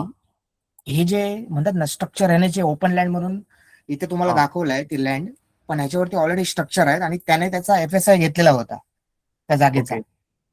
ओके. आता त्याच्यामध्ये चॅलेंज केलं होतं AGRC कडे की याच्यामध्ये ओपन लँड सांगून ह्याने असा फ्रॉड केलेला आहे म्हणून, कारण का स्ट्रक्चर ते त्याच्यावरती जे होते त्याच्या प्रॉपर्टी टॅक्स वगैरे ते सगळे जमा केलेले आहेत, तरी पण त्याच्यावरती काय ऍक्शन झाली नाही. म्हणजे काय त्याला काय हे असेल त्याला रिझन? हे तुमचे क्लायंट वगैरे आहेत का? हे स्वतः मी केस हे करतोय, आमची चालू आहे ते कोर्टामध्ये. मग नाही, ज्या क्लायंटची केस आहे त्यांनी काही फिजिकल व्हिजिट नव्हतं केलं का व्यवहाराच्या आधी? ऍक्च्युली नंतर समजलं त्यांना, लेटर समजलं. नाही, खास करून काय असतं, जमिनीच्या व्यवहारामध्ये कधीही जाऊन ती जमीन चेक केलेली पाहिजे. ते उगाच ते कागदोपत्री फक्त ओळख आहे म्हणून केला असेल यांनी सगळा पार्ट. पण नाही, तुम्ही यामध्ये चॅलेंज करू शकता. तर हे डिपार्टमेंट कडून नाही झालं तर सिव्हिल केस थ्रू ते येऊन जाईल, सिव्हिल कोर्टमध्ये टाकायचा part. पण किती Civil वेळ लागेल court- ते सांगू शकत नाही. आधी तुम्हाला इथून जे काही होते ना प्रोसिडिंग ते संपूर्ण चेक करावी लागेल, कारण की तो अग्रीमेंटच व्हॅलिड नाहीये, कारण की त्या शर्ती ज्या होत्या त्या चुकीचा सांगण्यात आल्या. बरोबर. त्यामुळे ते अग्रीमेंटच व्हॅलिड नाहीये आणि कॉन्ट्रॅक्ट ऍक्टच्या अंतर्गत स्पेसिफिक रिलीफचा जो काही पार्ट आहे ना त्यामध्ये तुम्ही भलेही पैसे वगैरे सगळा व्यवहार वगैरे झालाय आता, पण तुम्ही जेव्हा बरोबर. प्रत्यक्ष ताबा घ्यायला देणार त्यावेळेसच ते सगळं चुकीचं दिसत आहे. त्यामुळे ते अग्रीमेंटच व्हॅलिड नाहीये, तो एक पार्ट त्या ठिकाणी बघायला मिळतो आपल्याला. पण त्यामुळे व्हॅलिड त्यावरच झाली आहे challenge 2014 झाली आहे, तर 3 वर्षाची व्हॅलिडिटी असते ना काहीतरी चॅलेंज करायसाठी आपल्याला. तो एक पार्ट आहे, पण त्या सिच्युएशन मध्ये अजून काही कंडिशनही येतात. त्या म्हणजे कसं असणार आहे की तुम्हाला ते कधीपासून लक्षात आलंय त्यापासून ते 3 वर्षही बरोबर. स्टार्ट होतात. करेक्ट. त्या तुमचं ज्यावेळी आता लक्षात आलं लक्षात त्यावेळी आलं. इनिशिएटिव्ह केलेला आहे ही केस. ओके. मग काही इश्यू नाहीये, ते होईल पार्ट. होईल ना? ठीक. ठीक आहे, चालेल. ठीक आहे, भेटू आपण उद्याच्या सेशन मध्ये. Good night for all of you. Good night. Thank you sir.